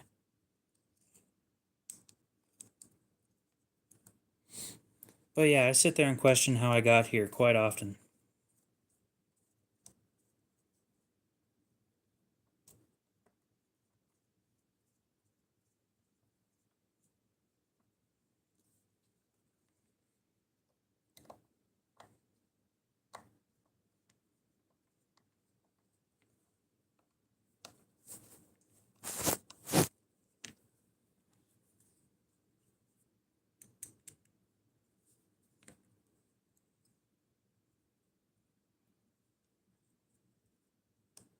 I think he's gone.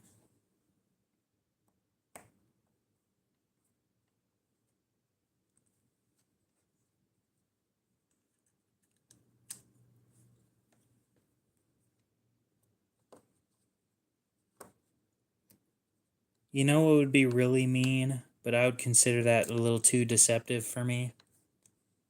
Is if I... No, I think that the Cameron guy's gone now. It'd be overly deceptive if I did it, but if I took the thing apart and had somebody laser prototype on the on the liners, that would be that's a little too deceptive for me.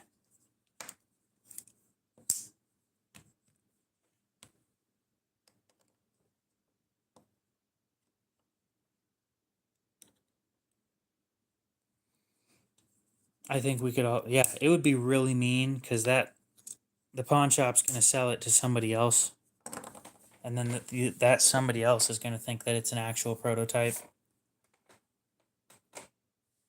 even if it isn't.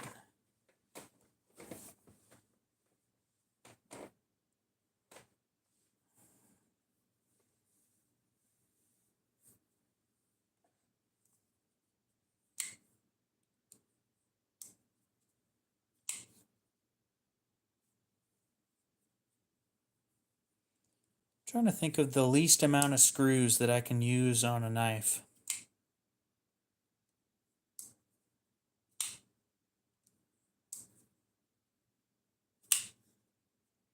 Because the rat one has a shit ton of them.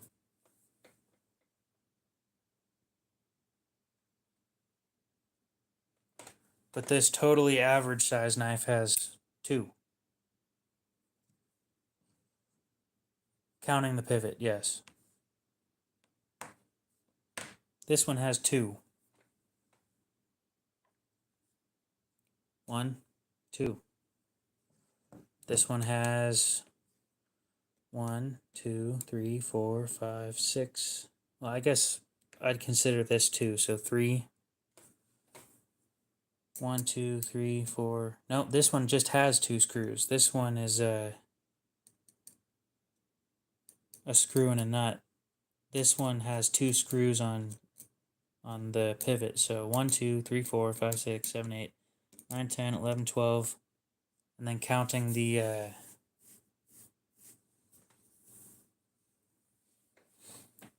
see, that's the other thing, is the field strip models, the Gen 1 field strip models have a screw. You have to unscrew one part, like, by hand. The Gen 2, which is, I think, strictly the Bonafide, is the only one with the Gen 2 so far. The Gen 2, they have screws holding the scales onto the liners. Which means, there you go, it also has more than 1 screw. Or more than 2 screws.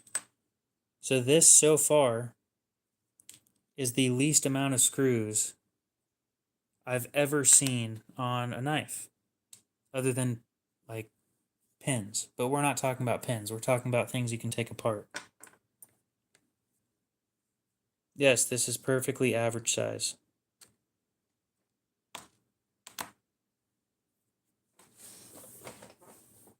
But yeah, this has...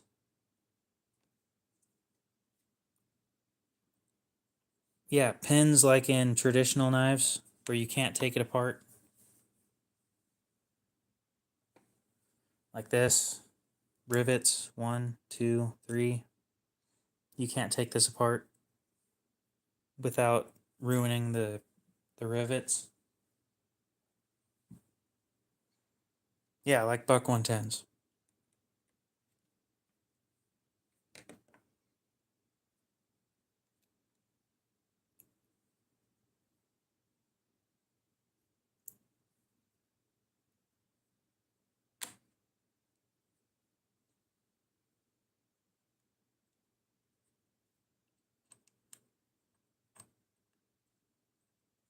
At least this knife is easy to work on.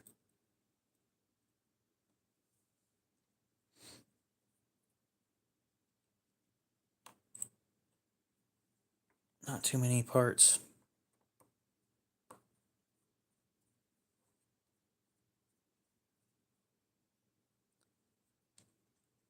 Yeah, you could, but I don't want to because I want it to come apart completely.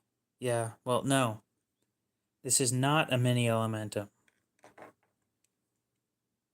Because on the listings, it says Elementum. It doesn't say mini.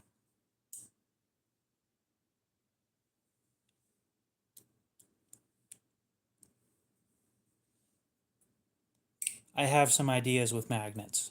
We're not going to talk about those, though. I don't have the money for a patent right now. Just know that I do have ideas. I just don't have the $14,000 to $20,000 to have a patent written for me.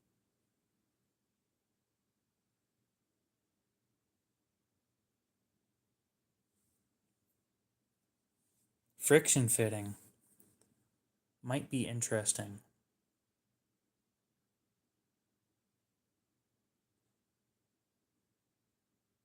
I could see friction fitting work with locks to hold things in place. That might actually work out, yeah. Something similar to what Remet does. So let me look up Civivi Elementum.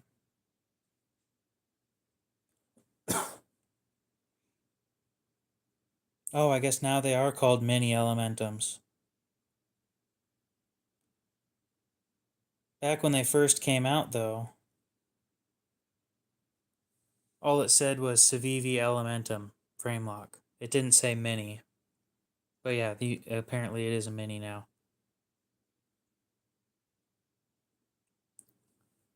Over $50 for that thing. For this perfectly normal, average sized knife.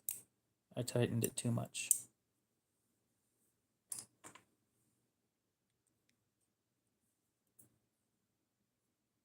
Oh, no, I didn't. I forgot to lubricate.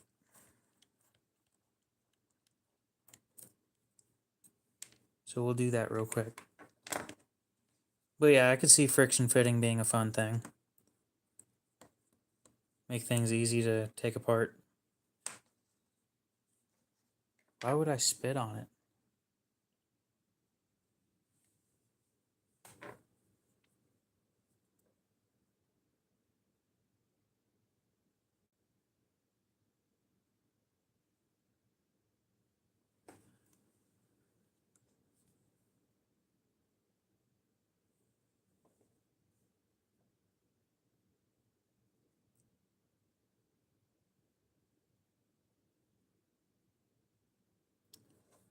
Yep, that was a little bit too much.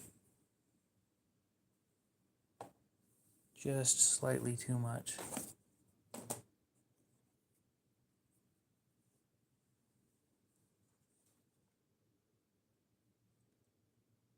Okay. Put it back together. There's a hair on there. We will fix that. Okay.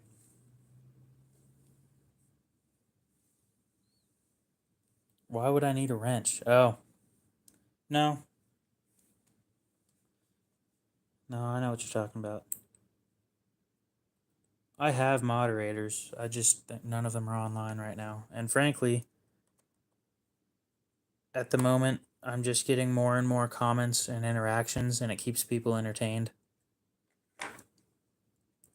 If it were causing problems, I would have fixed it by now.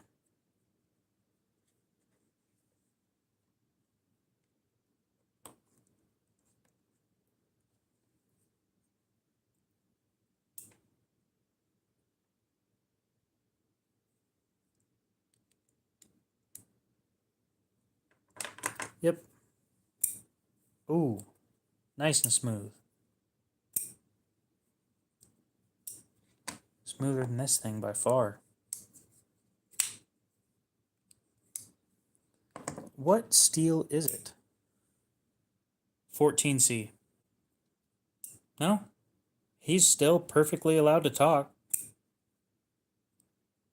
If I hid them, then they couldn't talk. And then I would get less comments. And it hurts the stream when you do that. So if I don't have to, then I don't. Yeah, 14C. Tiny, tiny 14C. Under 2 inches. Yep.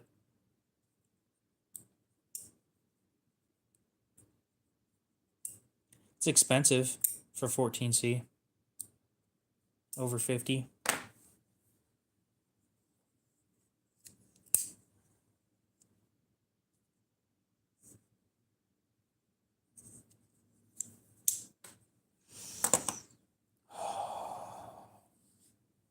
What to do, what to do, what to do. I have the perfect idea.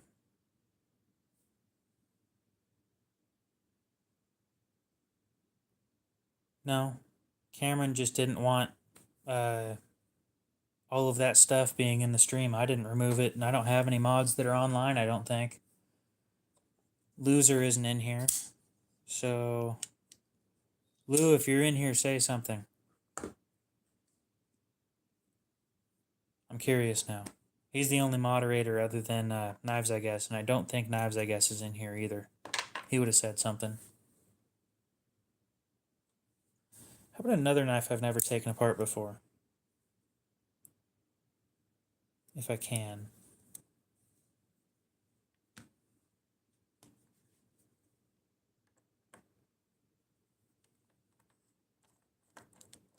Looks like I might be able to.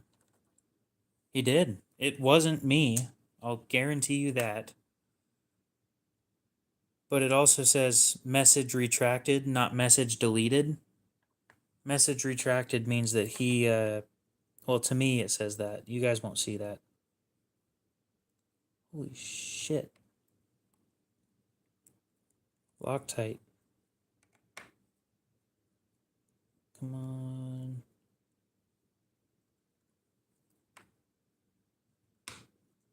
Please? Nope. Oh shit, I broke the bit. Holy shit, I twisted the bit. I've never done that before. Yep. Broken Craftsman bit right there. I got that for Christmas too. On the bright side, lifetime warranty. That's why I buy the expensive shit.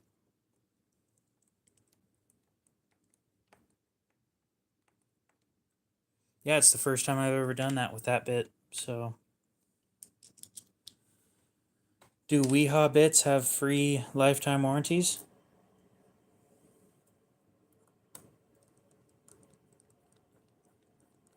If they do, I might actually buy them. Nobody makes them like they used to. They're not made in the US anymore.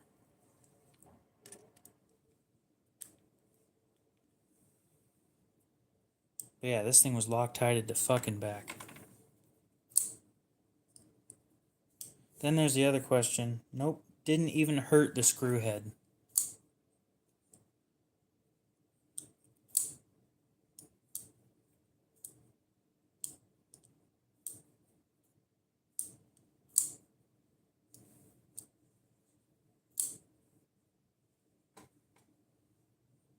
That's why I don't wear this shirt.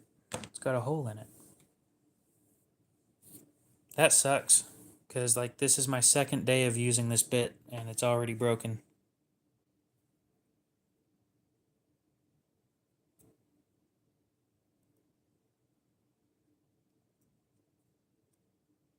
Does it still work?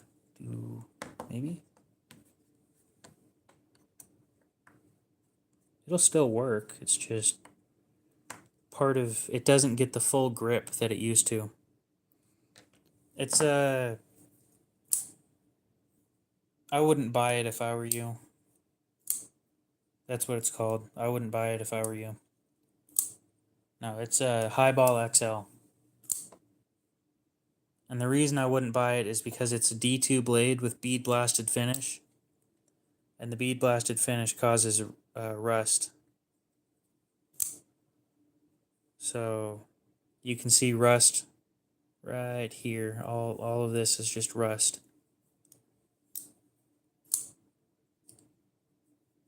But yeah, Highball XL.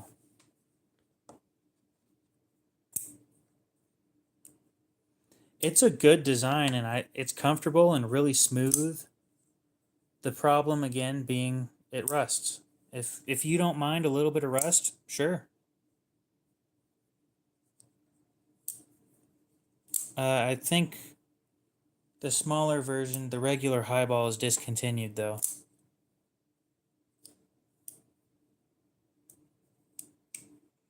So yeah, I broke another bit, and yet again the screws are... Do you guys know how many bits I've broken on stream? Yeah, they should have made that with like 154 cm or something. They made one with S35 VN if you want to get titanium and S35. If you find one with a yellow pivot, that's titanium. It's got a yellow pivot and a yellow stop or yellow pinch plate. They're really rare though, and hard to find for a decent price.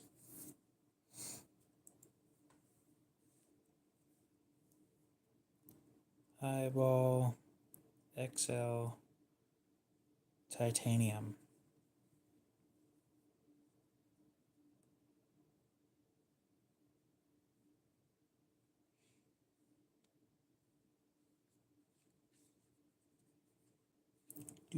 Do.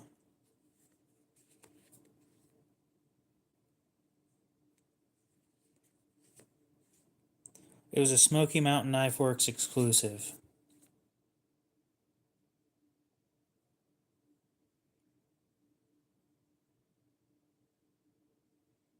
So it was brass hardware, titanium scales, and S35VN. And that's what it looks like, in case you're interested.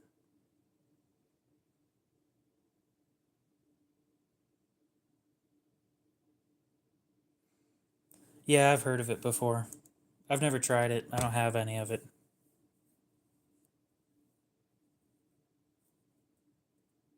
They made an iridium in 14C. Why would they do that?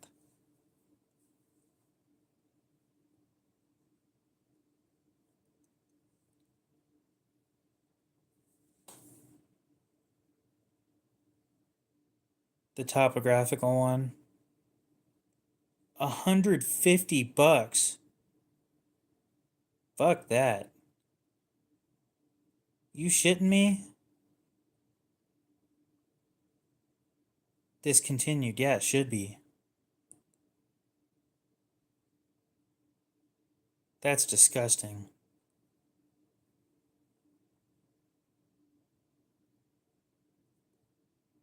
What a shame.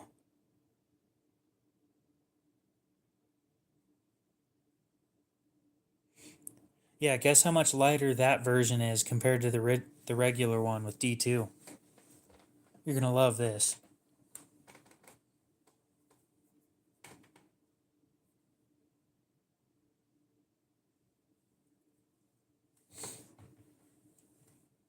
Well, on the Kershaw website, it's 150. I think. Yeah, 149.99. That's ridiculous.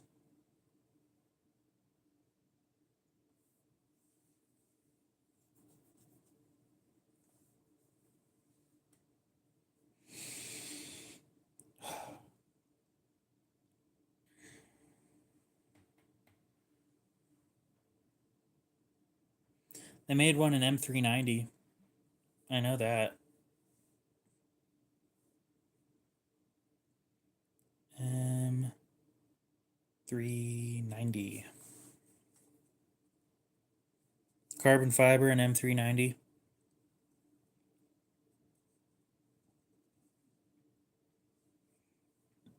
And it's $30 more than the 14C.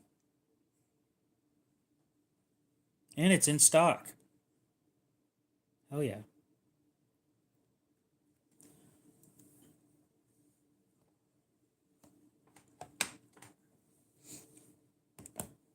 I'll be right back. I gotta get something for this heartburn. This is fucking killing me right now.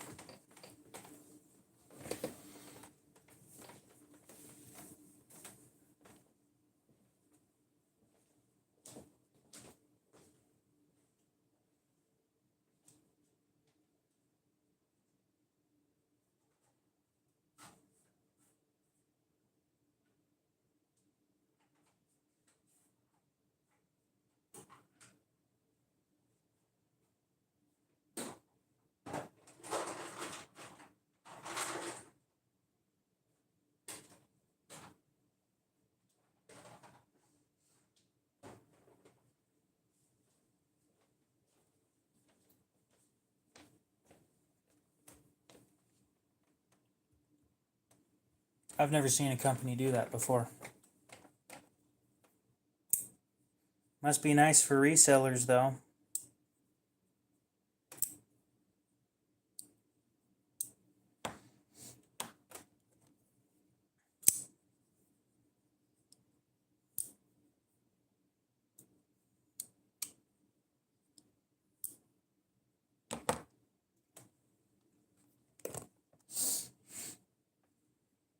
Hmm.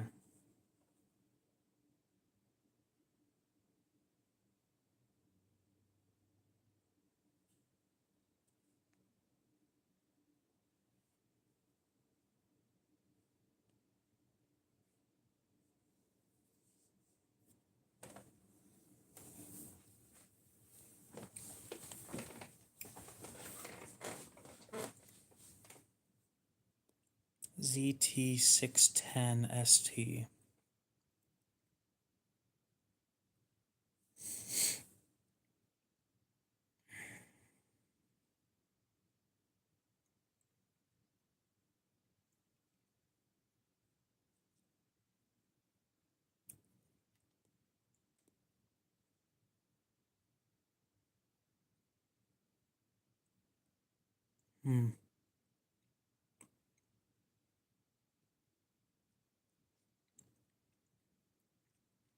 Well, I want to know how much my knife is worth. That's funny. It's such an uncommon knife that when you look it up... What's up, Aiden? How's it going?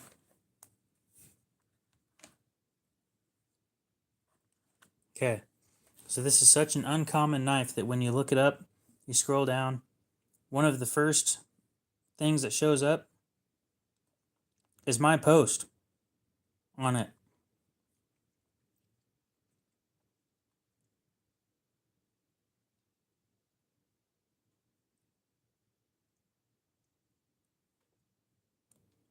That's always fun. And yes, I got it for free. But I need to find out how much they go for.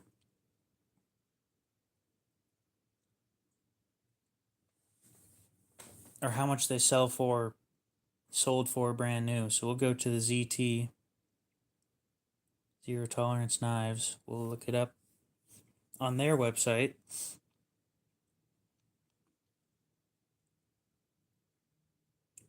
Oh, 610 and see if it shows up. Nope. Fun. You're not far off.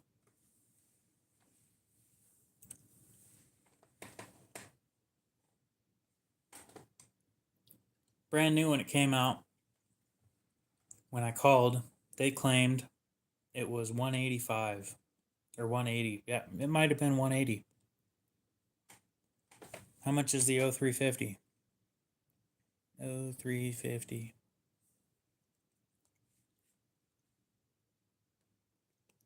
It's 175 is how much it sold for brand new.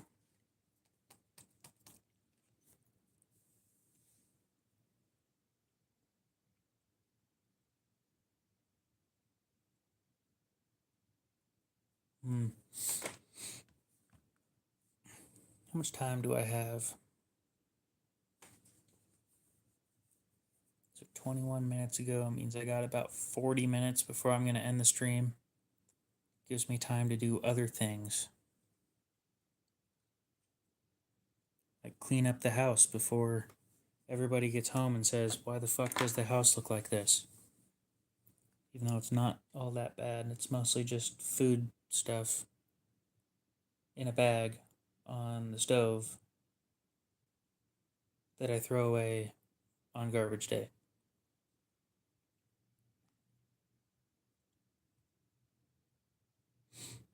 Let's see what Kai owns. They own ZT, Kershaw, Shun, Kai Housewares. Kai Housewares? What does this company do? Come on, what do you guys sell? On sale. Let's see what's on sale. Personal steak knife. Personal steak knife. Personal steak knife. Ooh, personal steak knife. A limited edition personal steak knife.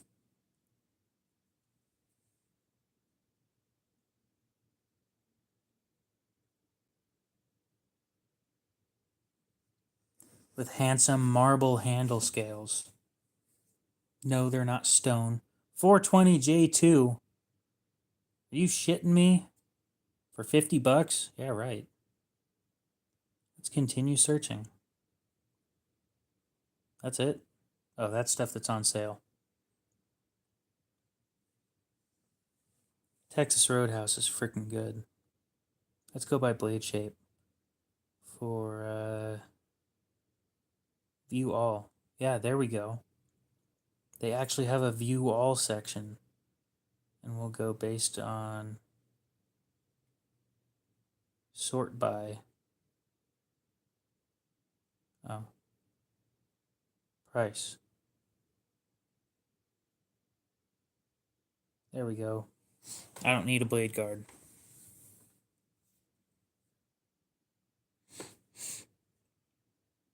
Yeah, how they worked on the not the AT4, the Javelin. That shit's hilarious. Texas Instruments, the company that makes what are they called? The company that makes calculators also helped with making the Javelin rocket launcher or anti-tank launcher or whatever. It is an insult at $50. The hell is wrong with them? But the lifetime warranty, shut the hell up. Their lifetime warranty is great, don't get me wrong, but I want a quality steel on my personal steak knife. Come on. Is it so much to ask that I want 14C for $50?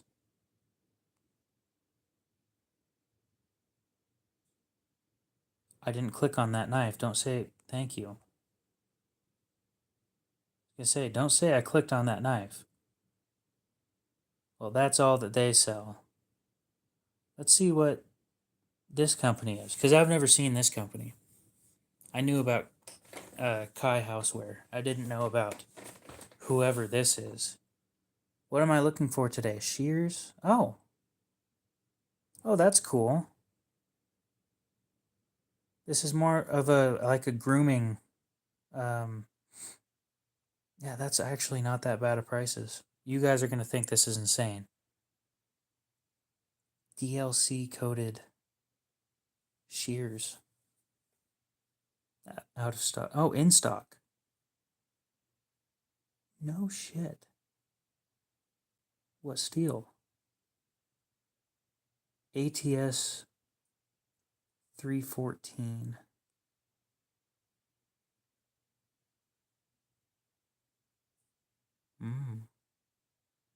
And your first sharpening's free. Yeah, it's 890. If you guys knew, no, these are shears for cutting hair. If you guys knew how expensive hair cutting equipment was, you'd understand that this is actually really low.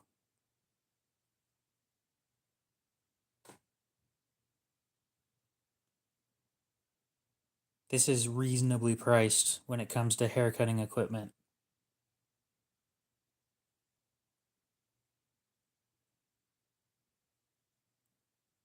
I should sharpen scissors.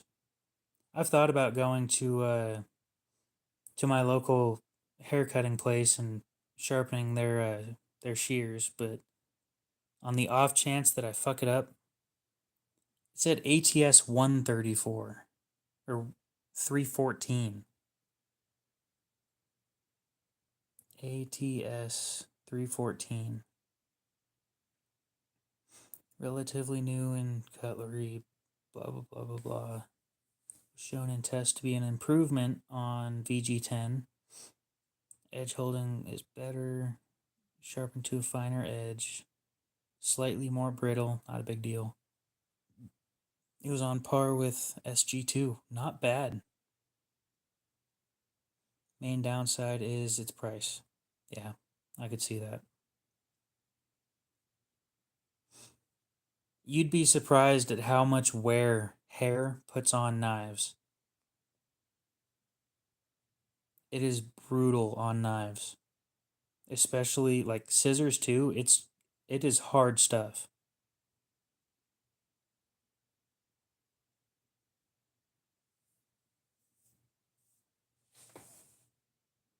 Let's get me a folding straight razor.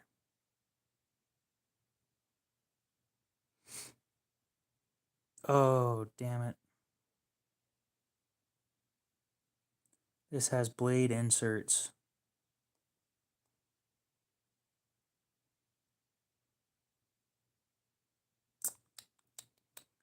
What a shame.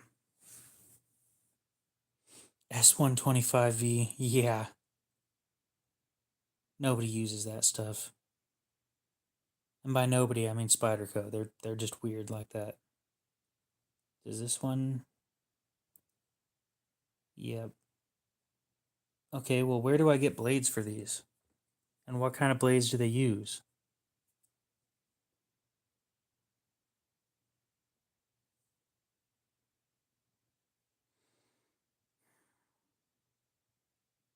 Oh. That's not bad pricing.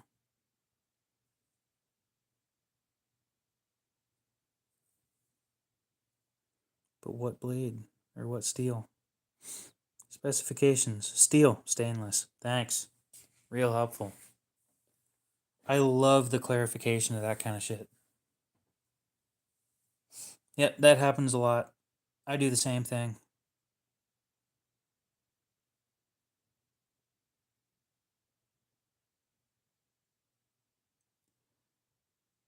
What a shame.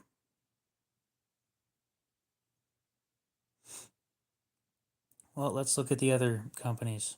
We got Zero Tolerance. We do have Shun. We could check them out. 4 a.m. It is almost 6 o'clock here. 6 p.m.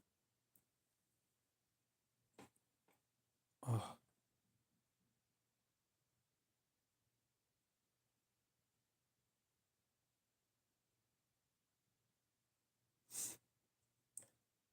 I don't want extra savings.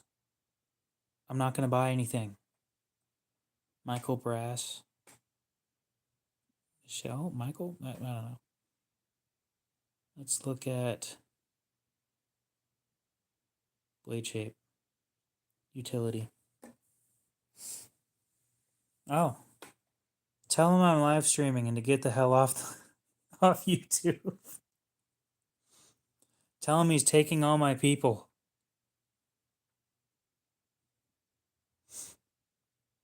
I'll go tell him that he's taking all my people. Join his live stream and say, hey, stop stealing my viewers. I'm live streaming. See how seriously he takes it. What was it? Eagle, Scout, EDC. Oh, he's doing a giveaway.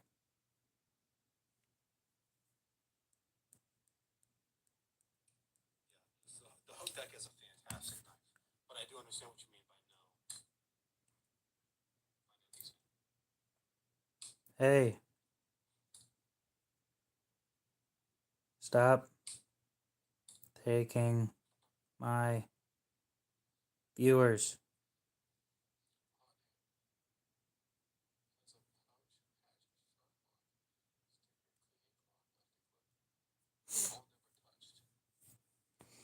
Well, it's a live stream for a giveaway, so everybody go over and watch his live stream. Hey, stop it. I didn't know you were live, Caleb. I'm sorry, my God. He took it so seriously, too. Oh, that's hilarious. I guess I might as well say I'm kidding.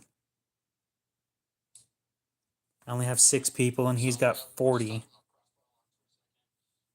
I can remember correctly, I'm pretty sure you are someone that. Yeah, I know you're messing with me. Okay, good. I'm watching. But anyway, what I was saying was, I'm pretty sure you're one of the guys who doesn't quite like crossbar locks. I'm watching your stream on my stream. I don't get why people would get so mad over that too. Like, you kidding me? It's funny. So yeah, I'm just gonna sit here and let his stream go.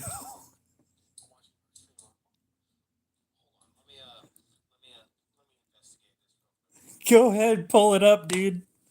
This is hilarious. We'll see if he shows up. Oh, good times. I'm entertained by the most mundane shit. It is great. Well, I'll be damned. Hi. Oh, the lag.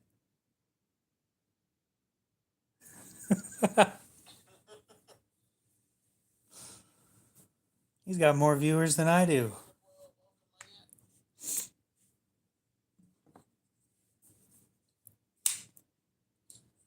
Oh, here in like 15 minutes, I might just end this Pretty good.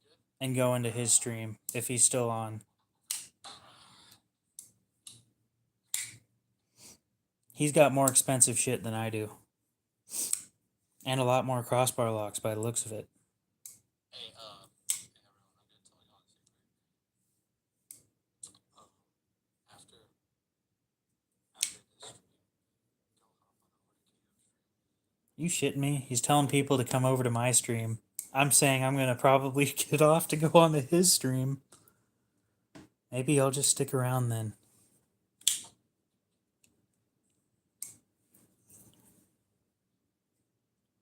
Oh, this is hilarious. This first time this has ever happened.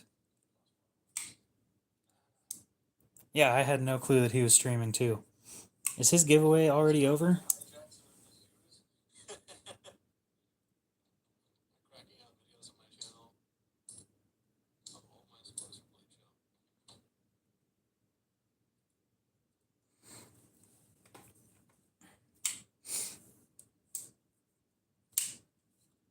Yeah, I don't like giving my address out to people. Yes, Sorry, the man. giveaway's already over. But KL Nias, if you want me to send you any channel stickers, just hit me up.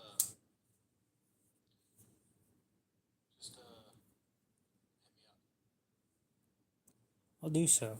I think I might want some channel stickers. But yeah, I give everybody my P.O. box because I don't need my my address being out there just in case. Yeah,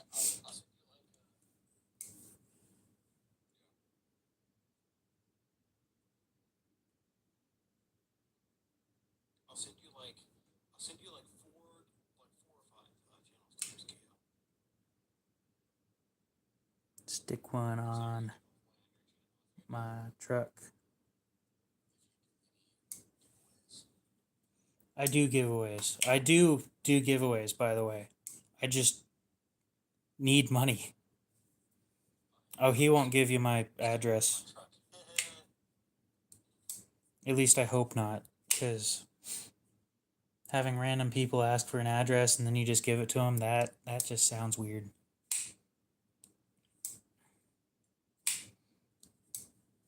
Anyway, playing with a Rat 1, if anybody's curious.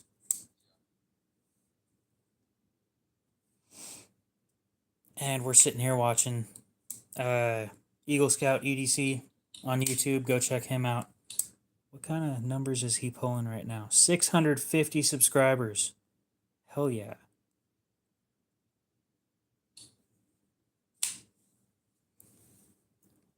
I do have a giveaway coming up, by the way. I might as well say that on his stream too.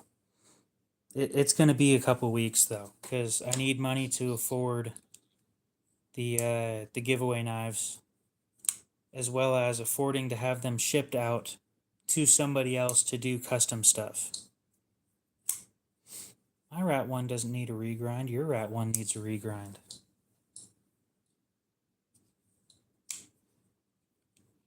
Or maybe I won't bring it up in his stream because I don't need to jack his viewers all that much. He's closing in on my like numbers though. I'll take a look at that. You look familiar.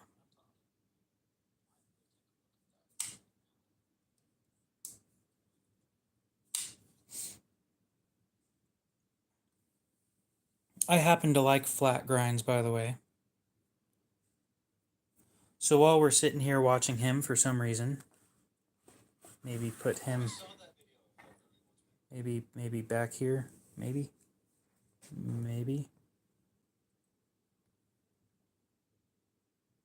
Yes, stay will be stropping or something. I don't know. Over here.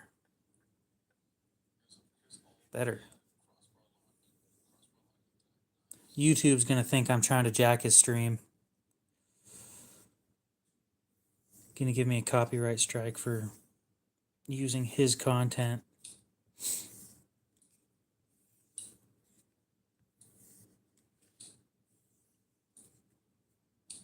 Might as well tell him my stream's only gonna be like another 20 minutes, maybe 30.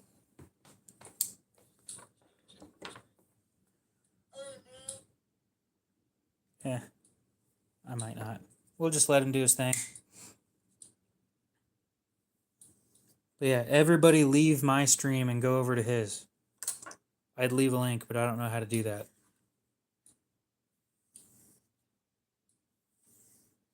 Eagle Scout EDC for anybody curious.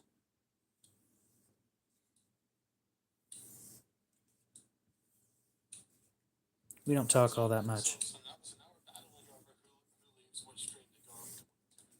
Yes, we're battling over who leaves whose. Or who leaves. I'm fine. If you're listening to me, I'm doing just fine.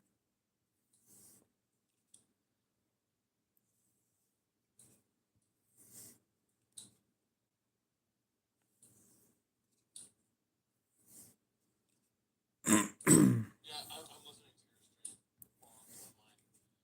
I'm probably gonna wrap up here soon anyway because I'm pretty sure Aries is about to go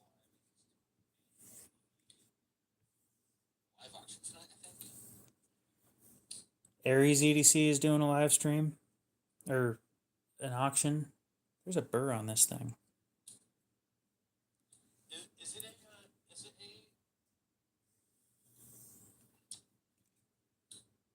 I don't know. I haven't talked to Aries in a while.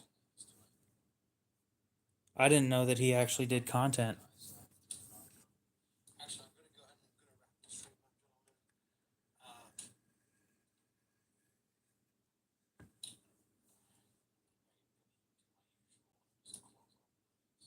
You know what the worst part about streaming is? Congratulations to both of our giveaway winners, CJ for winning the Gerber Dime and Brown Sugar for winning the SOG.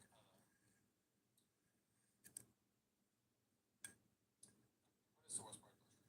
The worst part about streaming is cleaning up when you're done. It takes forever.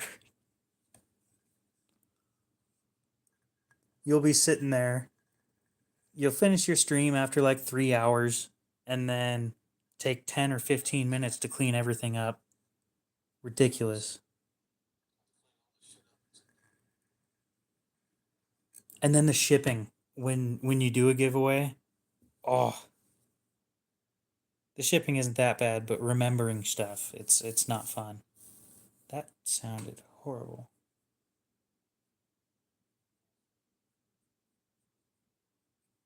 There's a burr all the way across. Yeah, as I said, guys, I'm gonna wrap up the stream here. Y'all either hop on over to KO's stream or Aries stream, whichever one y'all feel like hopping on over to. KO, hit me up for some channel stickers on Instagram, and I'll send you a couple over. Guys, thank you all very much for watching. This was a fantastic stream. I hope all of y'all have a fantastic rest of your night. And remember, guys, always be prepared.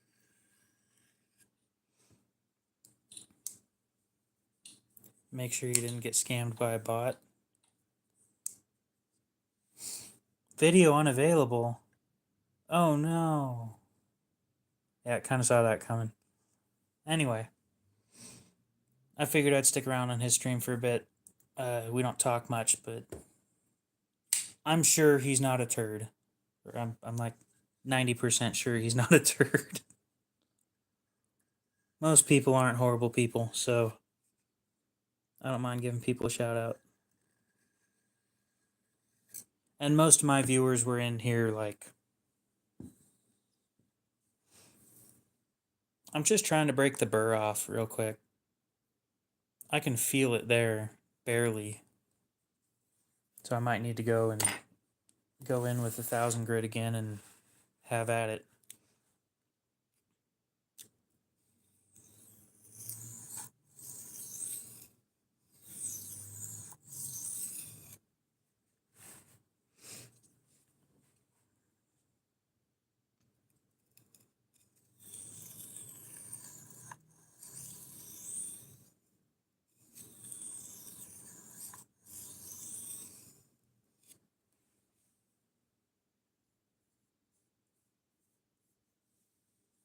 That's the part that sucks about steels that are lower in carbon and lower in carbides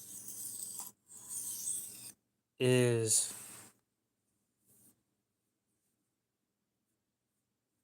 I don't like getting past 1K watt.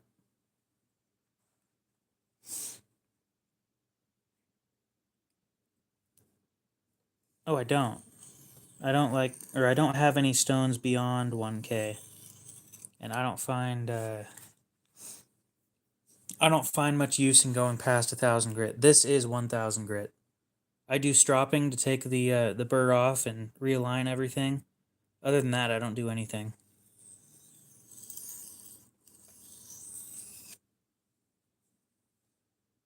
I don't have anything past 1,000 grit. Damn, everybody left. Hello. What are you gonna do?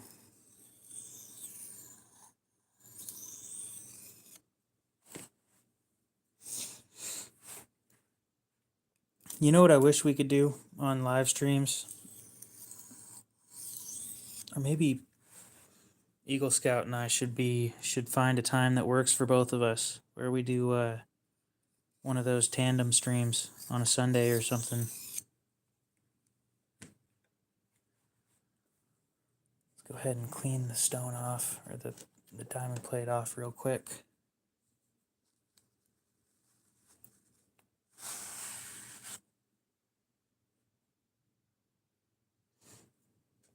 Yeah, 8,000, a 1,000 to 8,000 jump is just too high. I can feel a burr, but the burr on both sides. So maybe, just maybe, it'll strop out to be normal. Let's see what kind of... Not bad. Not bad. Okay. Soft side it is. Let go.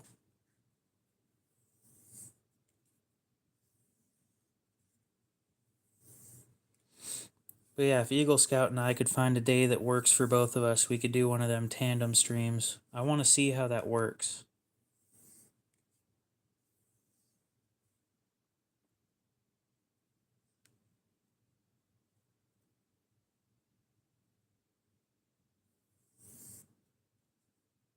You mean vitrified? I think autocorrect hates you. What's up, Eagle Scout? I was just talking about we should find a day that works for both of us. I'd love to try out one of those tandem streams and see how that works. I'm curious what kind of numbers we'd get. Because lately I've been averaging about, let's see, between 9 and 12,000 views on each stream. And as you can see, at the moment the live stream's kind of dead. But earlier I peaked at like 100. Pretty good numbers for what I compared to what I usually get. I just want to see what the tandem streams do and if there's any real benefit to them.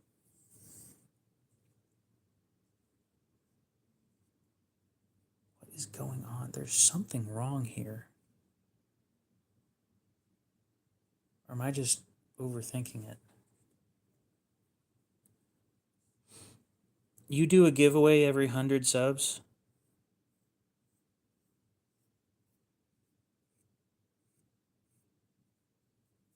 That's a lot, dude.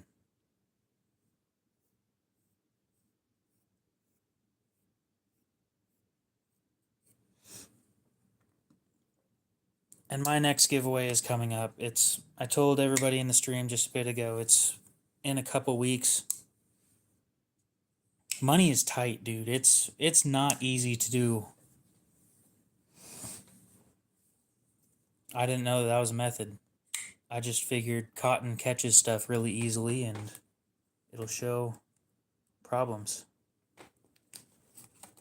It will show where I fucked up.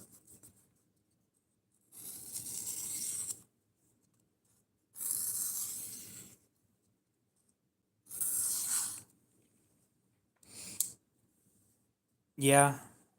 No, stickers isn't a bad move. I don't have any merch for my channel yet. I like designing my own stuff.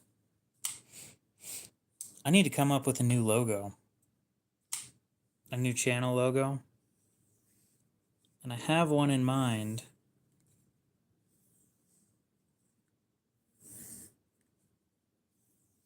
Yeah, there's a spot right here that's...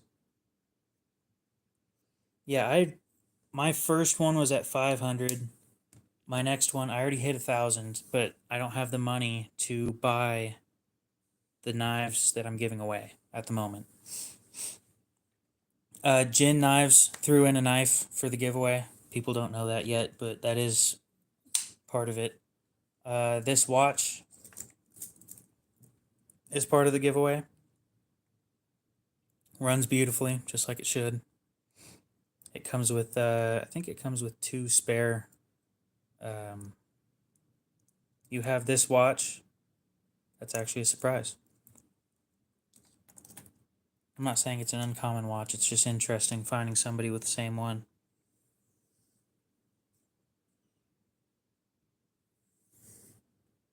So, yes, I'm still going.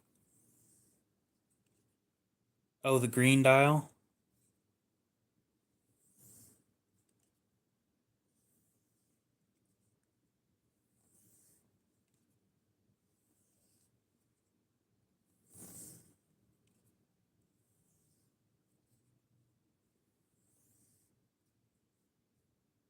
It's a black dial. I didn't know they made one with a black dial.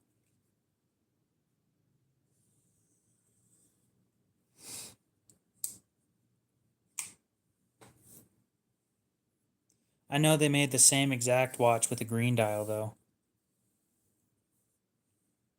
A green dial and different accents.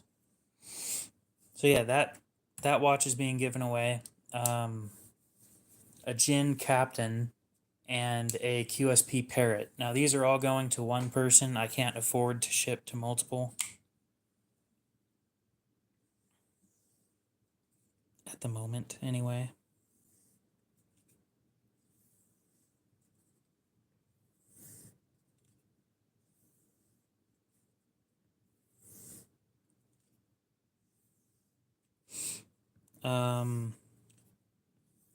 Yeah, I'd like to see how the tandem stuff goes. I know I keep bringing it up, but nobody's been able to do it with me yet because we can't. You'll take the watch. If you win, you can take it. Sound like a plan?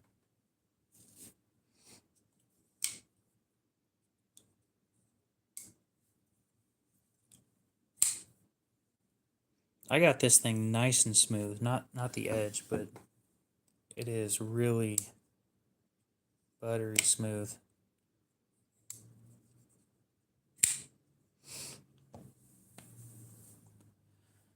I don't have a whole lot else to talk about. But we can take apart another knife. Like I always do, because for some reason people watch that. I stripped a bit today. It's not fun. I stripped my expensive bit too.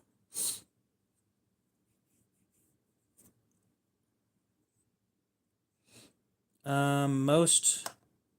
Oh yeah, this bit is destroyed. I'll head by my Ace Hardware and get it replaced, I guess. Damn it. Freaking sucks. You prefer sharpening, but everybody else seems to prefer taking the things apart because it's kind of interesting, I guess. Less people stick around for sharpening than they do for taking stuff apart. Let's put it that way. I live stream on Sundays, Saturdays, and most Fridays. Next week, I'll have the house to myself for most of the week. So, I think Wednesday, Thursday, Friday, Saturday, and Sunday, I'll have it to myself. So I can live stream on just about all of those days if I feel like it.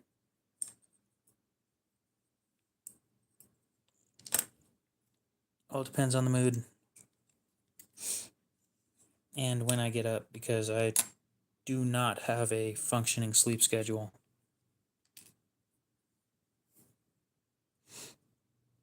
That's a part enough. Yeah, it'll be nice to have somebody to actually talk to on stream instead of talking to people in chat.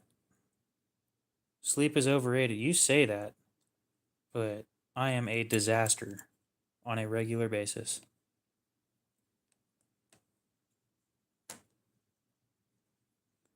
Let's take apart the, Okay, well, sounds like Wednesday or Thursday would probably be the day. So what are your live streams normally about? Because I haven't had your live streams pop up for me yet. And I'm not even sure I'm subscribed.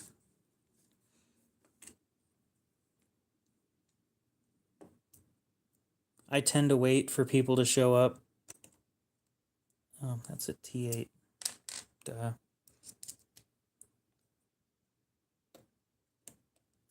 I tend to wait for people to show up on my feed before I subscribe to them.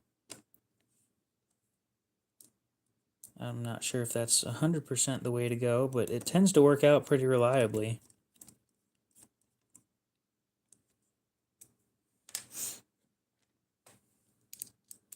Okay, well, that's pretty similar here. I talk about knives, talk about blade steel a lot. I complain a lot. Most of my stream is me complaining. I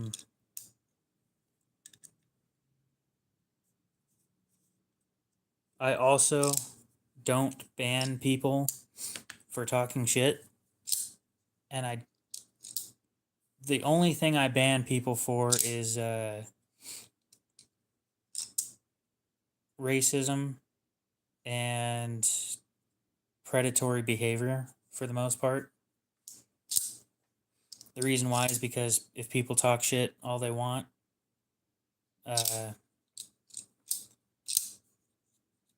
yes, price, steal choice, and trolling for the most part.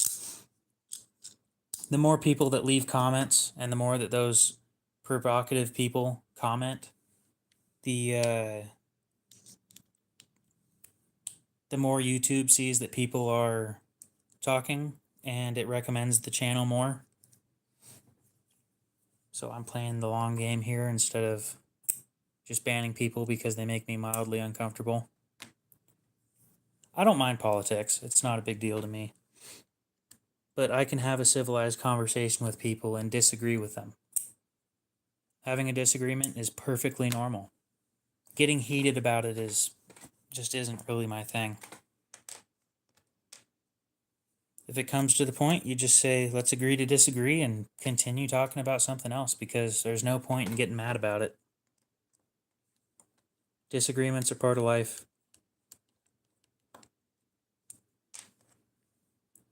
If you got mad every time somebody disagreed with you, then it needs new bearings. The Natrix. Oh, well, that's fun. Can't say I've had that happen in a while. Oh, get back here. Let's get the hair out of those. I just wish people wouldn't get as mad about everything. Everybody's so fired up and ready to be angry these days. Take a break. Go have a drink of water. It's not that big of a deal. I'm literally just some dude on the internet. If I have a disagreement with you, then I have a disagreement with you. Grow up, let it go. I promise the next time you show up, we're going to have a normal conversation. Anger does seem to be the flavor of choice for a lot of people these days. And they get overly angry too.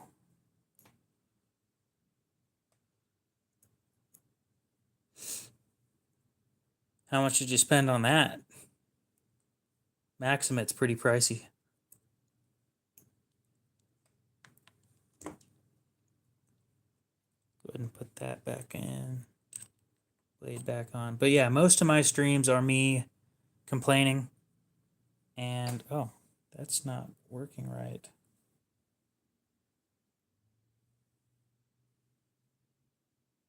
That's better. Okay. Me complaining and taking knives apart. 150, not bad. That's not bad. Wish somebody would buy my my GEC that I have on Bladebench. Somebody has it favorited. Here's the thing: is I accept offers on Bladebench. Nobody sent, well, not nobody. Somebody sent me an offer for half of what I had it up for, and I said no.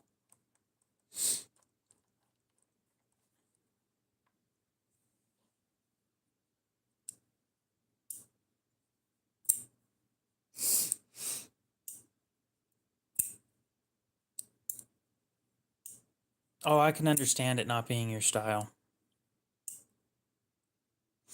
The people on Bladebench don't need to know this, but I spent $40 to buy it, and I'm selling it for $275. It's just business.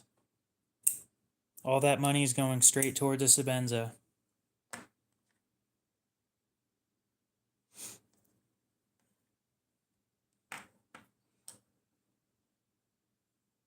Yeah, okay. So I haven't seen. I don't. I mean, it's a button right below that says make an offer. I don't mind people making me an offer. Don't make it insultingly low, but like give me something reasonable.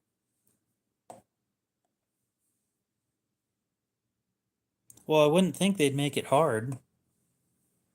Ha ha ha.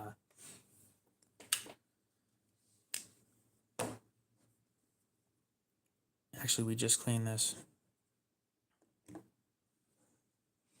Neither have I, but I don't look to buy stuff on Bladebench. I sell it. Actually, we just took this apart earlier. And I kind of want to take the expensive one apart again, because that one was fun. I had fun with that.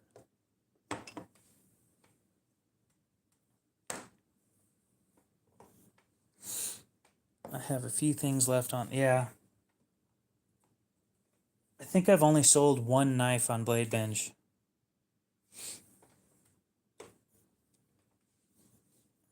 Maybe. No, two.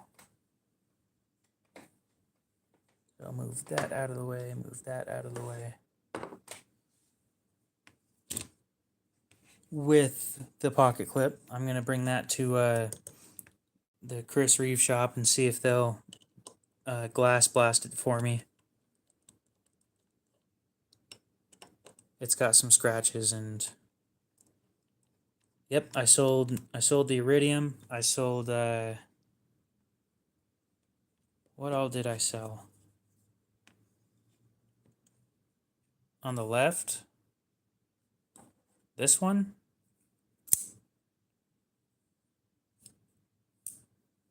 If this is the one, I'll tell you in a sec. It's Kershaw Highball XL. The problem it has is oils from your hand or from your thumb will start rusting this section right here. I'd love to do the knife swap, r/knife swap. The black one I just had out. This one, The one with the orange. Or the... Yeah, I had some black ones out. This is a Launch 5, and this one's a Tesseract Tactical NF1. You're not going to find one of these, but I wish you luck in trying.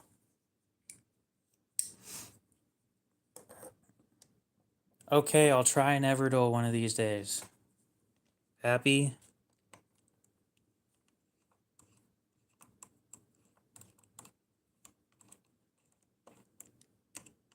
Again, I don't have the money for that kind of stuff. I'm still saving up for the giveaway. I can't just throw giveaway money away on my own personal knives.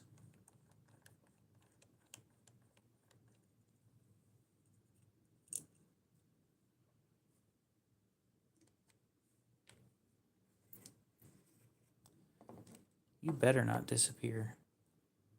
You're expensive.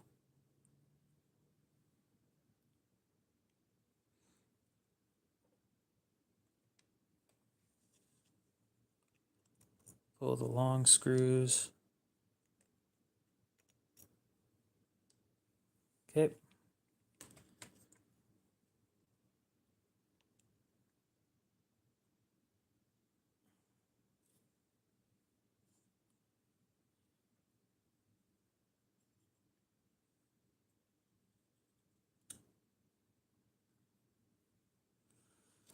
I did see those scales, by the way.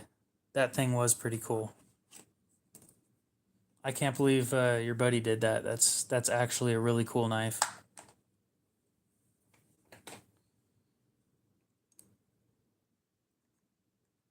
So this is a case back prying tool for watches. It's softer than steel, I hope. Or it's softer than the steel. I'm not sure if it's softer than the titanium. But the last time I took this apart, it didn't have any wear on it. It looked amazing, dude. Like, genuinely. Ooh, there we go. It's one of the most impressive 3D printed models I've ever seen. It looks amazing.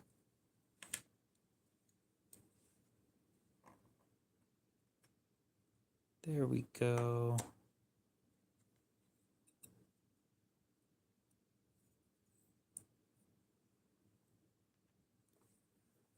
Okay. Take the washers off. It's a lot of black stuff, which is weird because there wasn't a whole lot of dirt on this thing after I cleaned it. Just wipe it off on a microfiber real quick. Yep, blade still looks good. Aiden, that Junkyard Dog 2 that you sent me a video of, I kind of want it. Did he have it up for sale, or was it just his personal thing? And the only reason I want it is because I want all of them. So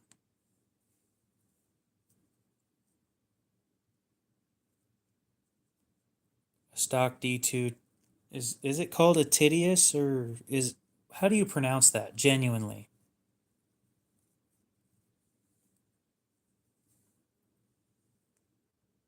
I'm not trying to make fun of it anymore. I genuinely want to know how the hell you're supposed to pronounce that.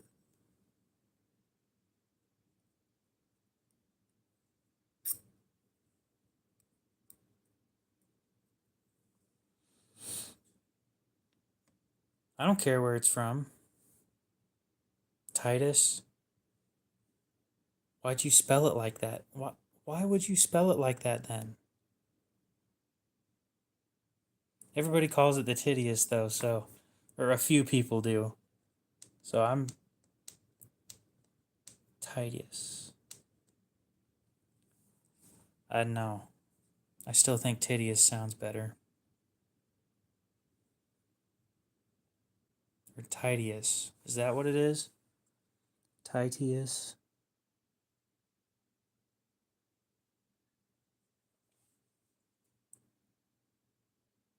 Fake Kershaw. This isn't fake. I had it tested.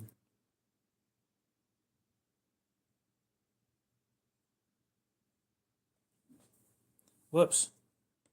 I wasn't supposed to oil that side. My bad.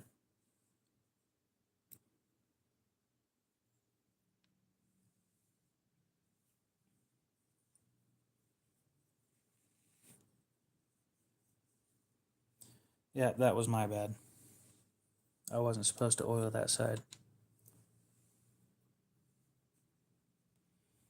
Gotta clean everything up again. So what do you mean by fake Kershaw? Kind of curious.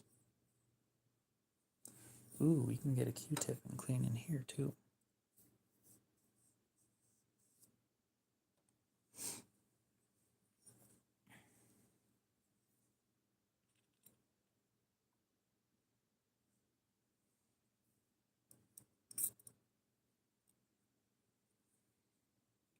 There we go. No oil this time.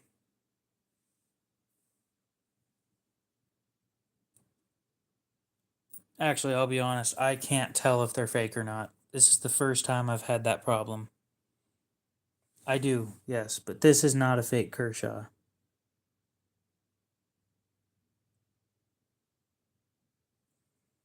This one is verifiably real. Made in November of 2007.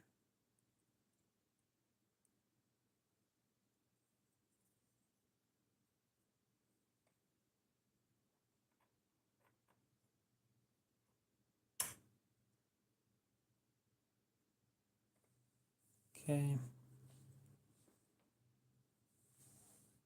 I tested the handle material. It is 87% titanium. And I think most of the rest was chromium.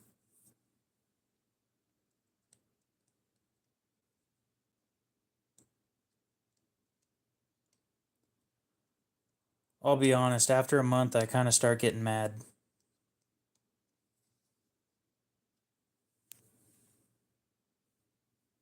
Up to a month, not that bad of a deal. After a month, I start getting a little bit pissy about it.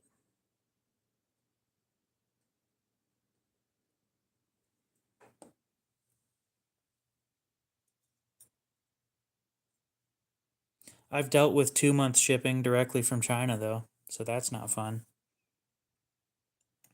And no, it's not with time, day, and date verifiable by a builder.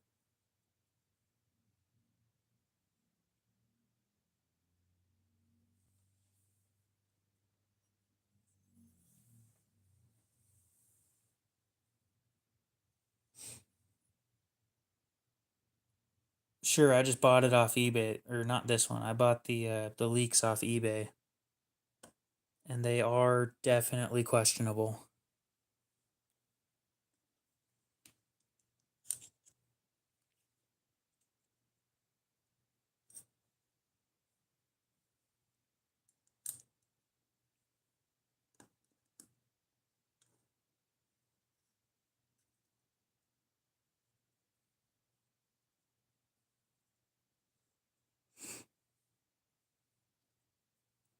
Cure.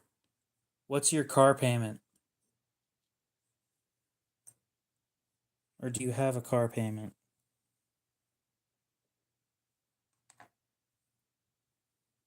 Zero? Hmm.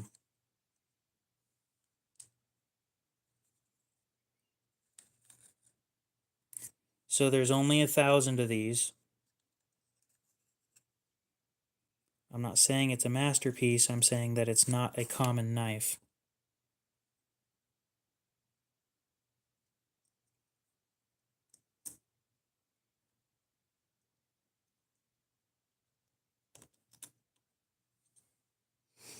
There we go. T6 or T8. Okay, T6.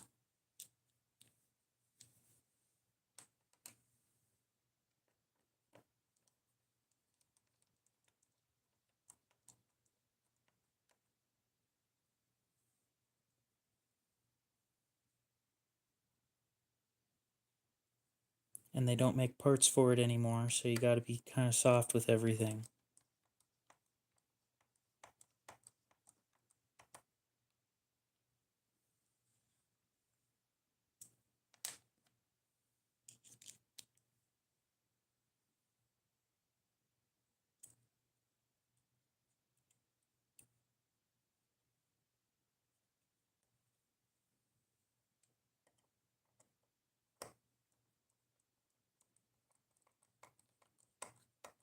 Is it legal to ship cash?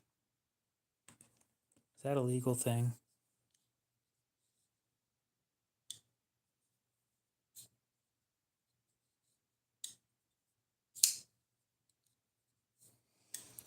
I like my Kershaws too. They're easy to take apart and easy to work on.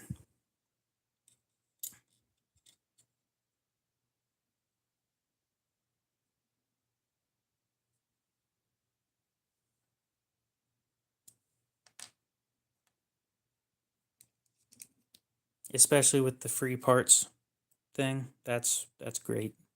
Very helpful.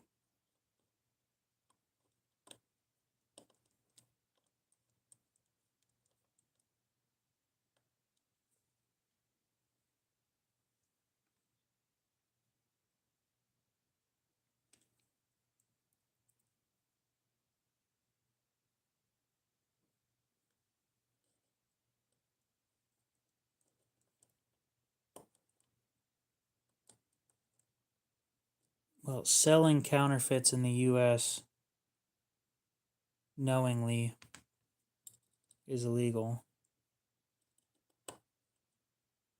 So if they sold them at a discount knowing they were fake, then they're breaking the law.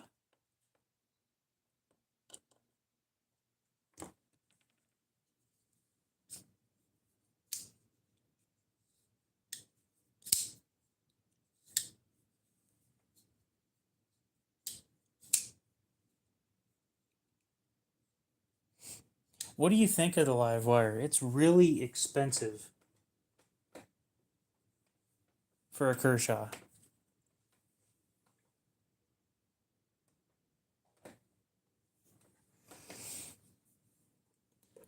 And also, would you agree with me that the live wire should have been a ZT? I don't think it's a felony, but I know it's a pretty steep fine.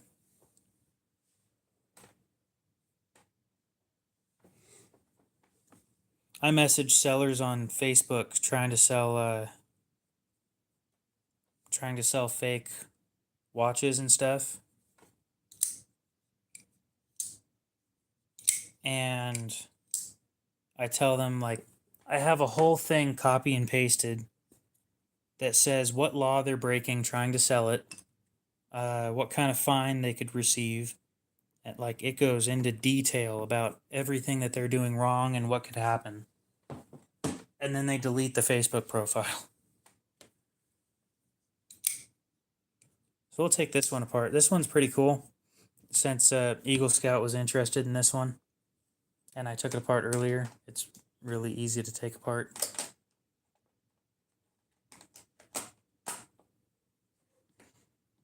It'd be nicer if I didn't break my T6, but what do you do? So all the hardware on this is T8, I believe. Yep. And all the hardware is also titanium.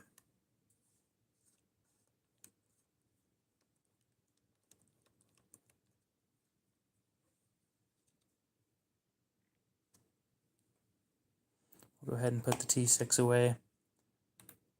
And I think after I take this apart, I'll probably wait a little bit longer and then end the stream, because my back hurts and sitting in this chair freaking sucks.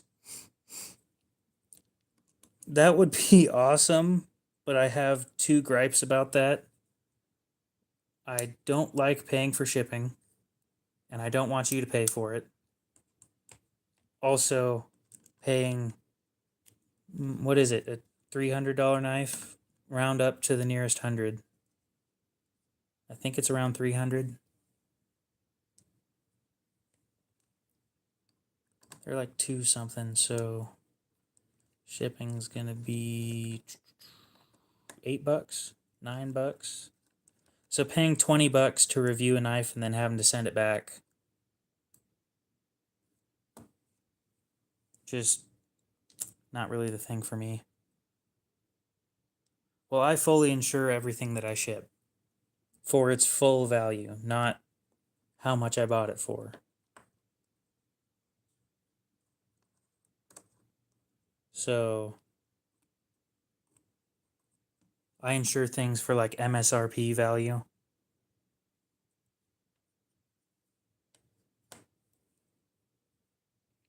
I find it to be the better way of doing things. So this one's really weird.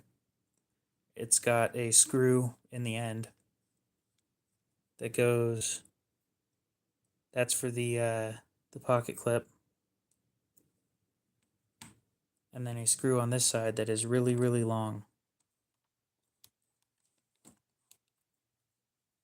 It's a 1/2 inch long screw.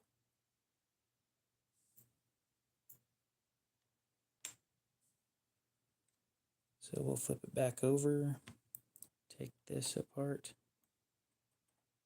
So how quickly is your channel growing, by the way?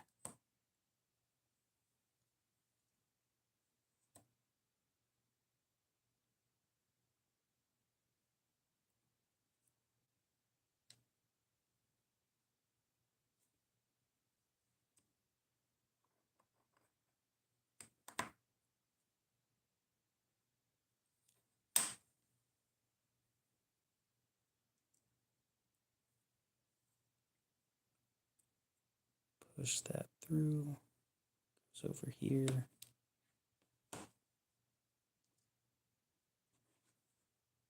Flip it over. I wouldn't sell it to begin with. They're really hard to find.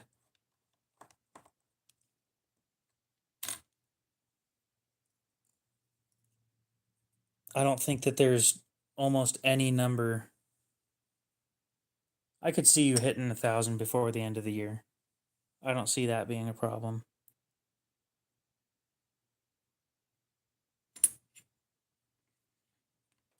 Okay. So it's a Tesseract Tactical NF1. This one is serial number 162. Fully titanium liners. G10 scales, double colored G10 scales with black and orange.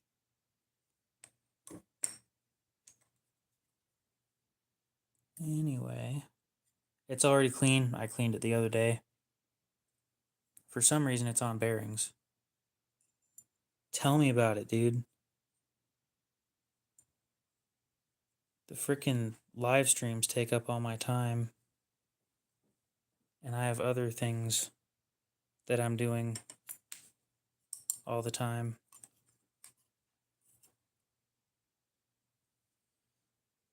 Honestly, once I got sick, like a couple months ago, I stopped uploading because my voice sounded horrible and I was stuck whispering.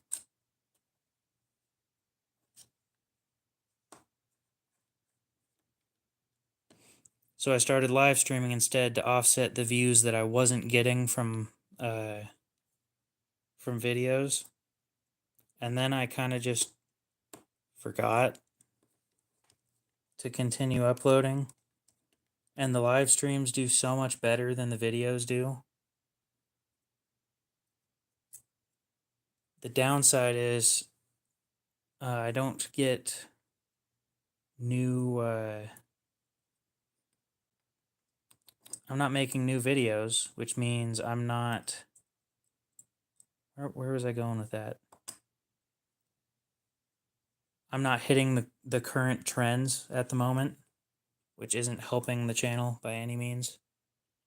Loosen this slightly, loosen that slightly. Put the pins in.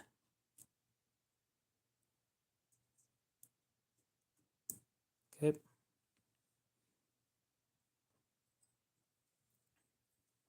on the bright side, the channel is still growing with the live streams. So, oh, come on. You fit just a minute ago. I guess I need to loosen them further.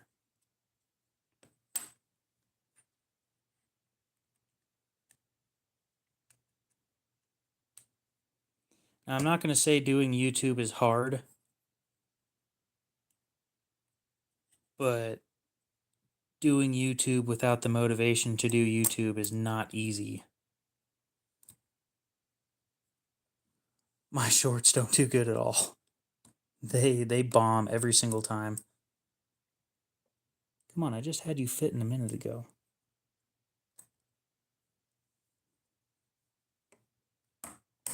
There. That's what I thought.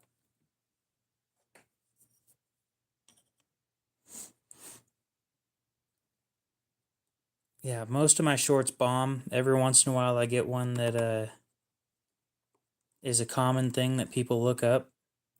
My second best performing short is teaching people how to close a knife.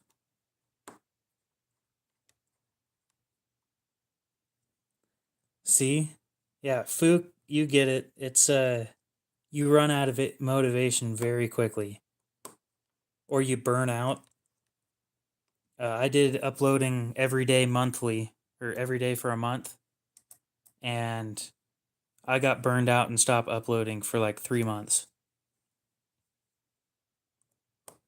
Yeah, see, 500 isn't what I consider good enough for the effort that I put into. Not saying that I put a lot of effort into my shorts, but I hate it when I do that. When you don't tighten it enough and then it scrapes.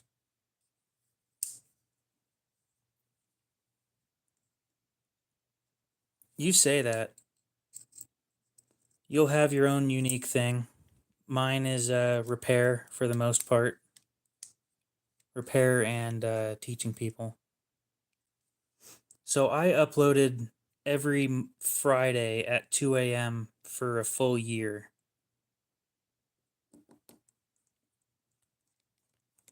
Then I missed a day, lost a bit of motivation. Kept going. The 1 month where I uploaded every day, the one short every day for the month, I got 100 subscribers in like 20 days. But the live streams at its current pace, I got 100 subscribers in 5 days. It's killing it. These live streams are killing it. The long form content doesn't do great. Hell yeah. 114,000 views in the last month. Last night's stream was 10K. The night before was 10K.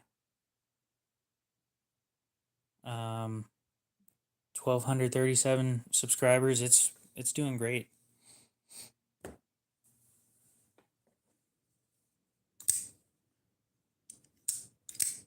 But yeah, I'd love to do one of them tandem streams with you and help grow that channel too. Considering you upload long form content more often than I do, because I don't upload any at the moment. I'm sure people would be interested. And it's more interesting having two people talking and having a conversation than it is one person talking to the people down here. I'm extremely interactive though. I talk to everybody in chat that I can. It's fun. It's just it kind of sucks that I can't do the horizontal as easily. Like if I stuck this horizontally and it just wouldn't work out the right way. The horizontal lives don't get the kind of attention that the vertical ones do because people have to see it. The vertical lives are just shoved in your face when you're scrolling. So it works out better. My average view lasts 30 seconds. Having 100, I peaked at 100 viewers today. And 100 viewers at any given point in time, we were talking about this last night. If you get 100 viewers and they stick around for 30 seconds, 100 times 0.5, that's 50 minutes of watch time. And that's a lot.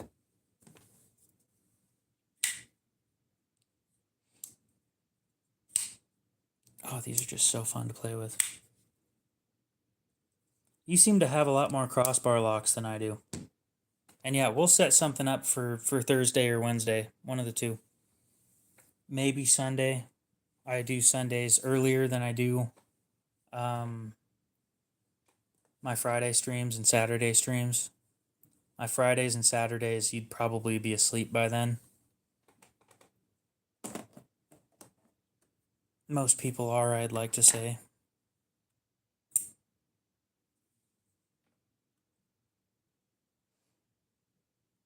I find them interesting. I don't think I have enough time to take one apart before I have to end the stream, but they're fun to play with. Yep, Wednesday works. Wednesday or Thursday, whichever one you want to choose. We'll talk further in depth about it on Instagram and see if we can make it all work out.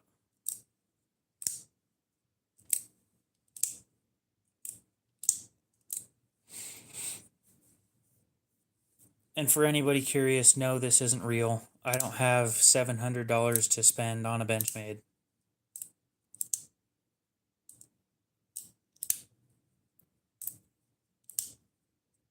I'll tell the few people in here the story of this channel and where it all began. KO Knives originally stood for knockoff knives. And at first I was like, well, I found this knife. It's a knockoff of the real one. It's way cheaper and it's honestly not that bad. And then I moved over to the thought of, well, counterfeits aren't cool.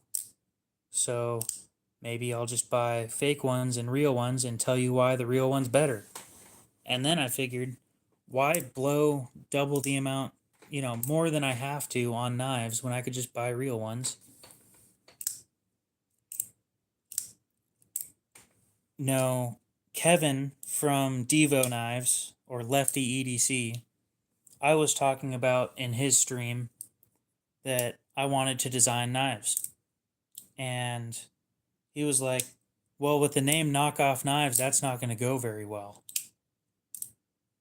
Had a really bad attitude about it, too. The worst part is we'd had good conversations before then, just me and him on Instagram. And then that happened, and it kind of shot the wind out of my sails for a bit. So I changed it to KO.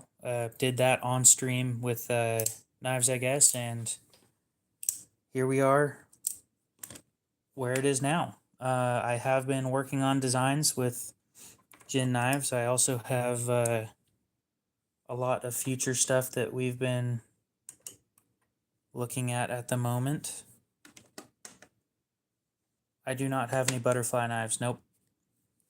But we do have a lot of drawings for stuff that I'd like to prototype.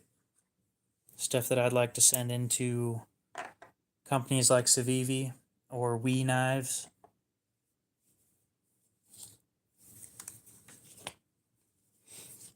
I wouldn't mind some help with that.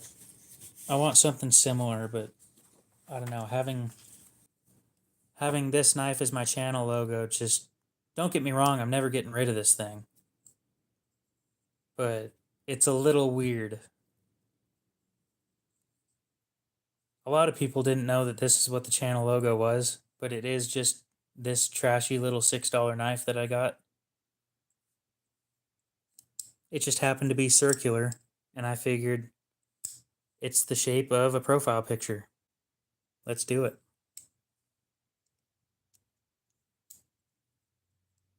It's hilarious. I'll never get rid of it because of what it It's been part of the channel since almost the beginning. I just find it funny. Anyway, we got Jin Knives and I were working on the Jin Rhino XL. They have gone their own way with it, which I'm perfectly fine with. They're choosing a crossbar lock for the next version. I can't show any pictures of it yet, but they did send me pictures of not 3D printing, but drawings of what it's going to look like, and it is sick. I'm loving how it looks. The launch one, the Kershaw launch one, I didn't like the blade shape, so I changed it and redrew it. I like sheep's foots more. The Civivi Mini Praxis is a great knife, and we own Civivi, so I figured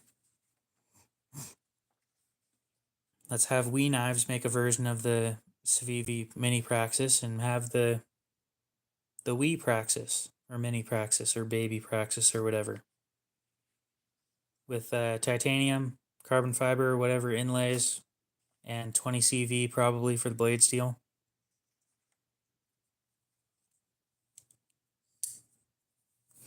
Yeah, I'll send them, or I'll send you a their Instagram page if you want to talk to them. They haven't been responding lately, but give them some time. I think China has some interesting stuff going on right now. The We Knives Cadus is a more expensive version of the Civivi Cadus. It's a really comfortable knife. I actually carried this for a couple weeks. I love it.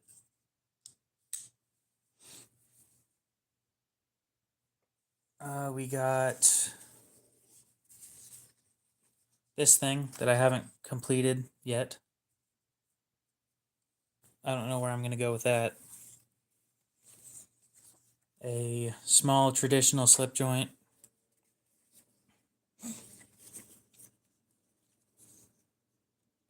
Okay, yeah, I'll send them, or I'll send you an email account to send it to. Another slip joint that looks more comfortable than the last one. This is my first design that I'd like to release with Jin Knives. I call it the City Cowboy. I don't know why. On what?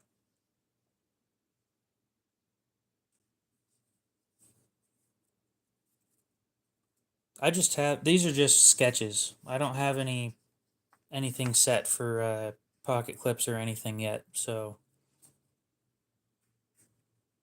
But yeah, City Cowboy, liner lock with a flipper. Really, really comfortable looking handle. It looks weird, but it's comfortable. The first one.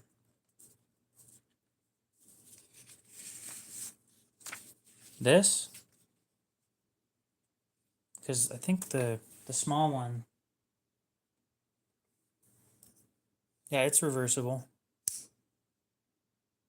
There's a section for it over here.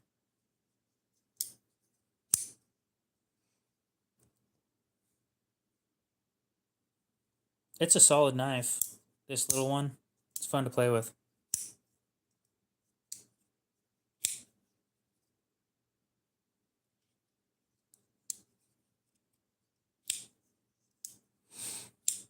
And then we've got then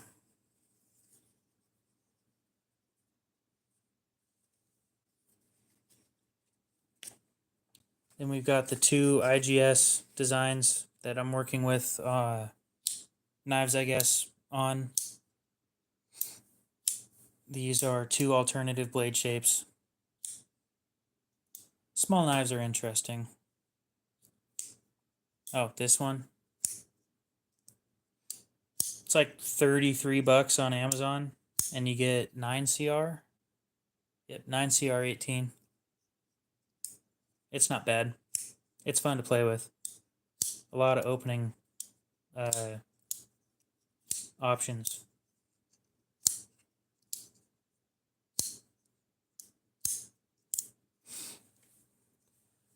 And then I don't even know why I drew this one. Because it's not like Harbor Freight's ever going to come up with a more expensive version of a design that they already stole from somebody else. Ooh, burn.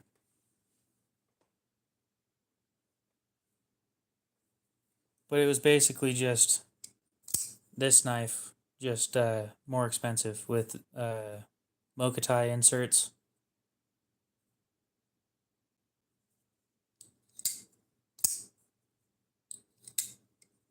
I won't tell people not to buy this knife. It's a good knife. It's half the price of a Beg knife, or knives from Beg Knives, with a lifetime warranty. The biggest downside is it's a stolen design.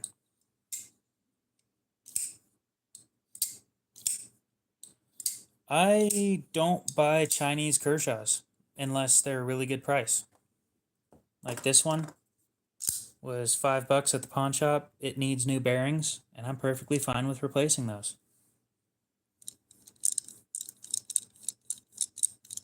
That's the sound it makes.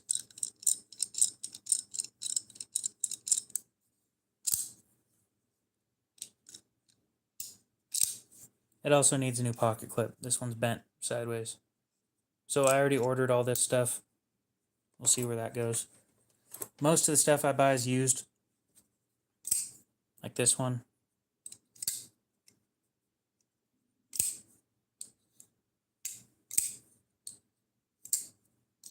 Actually, that's not too far off on the sound. What's wrong with the Iridium? Did you get one with lock stick too?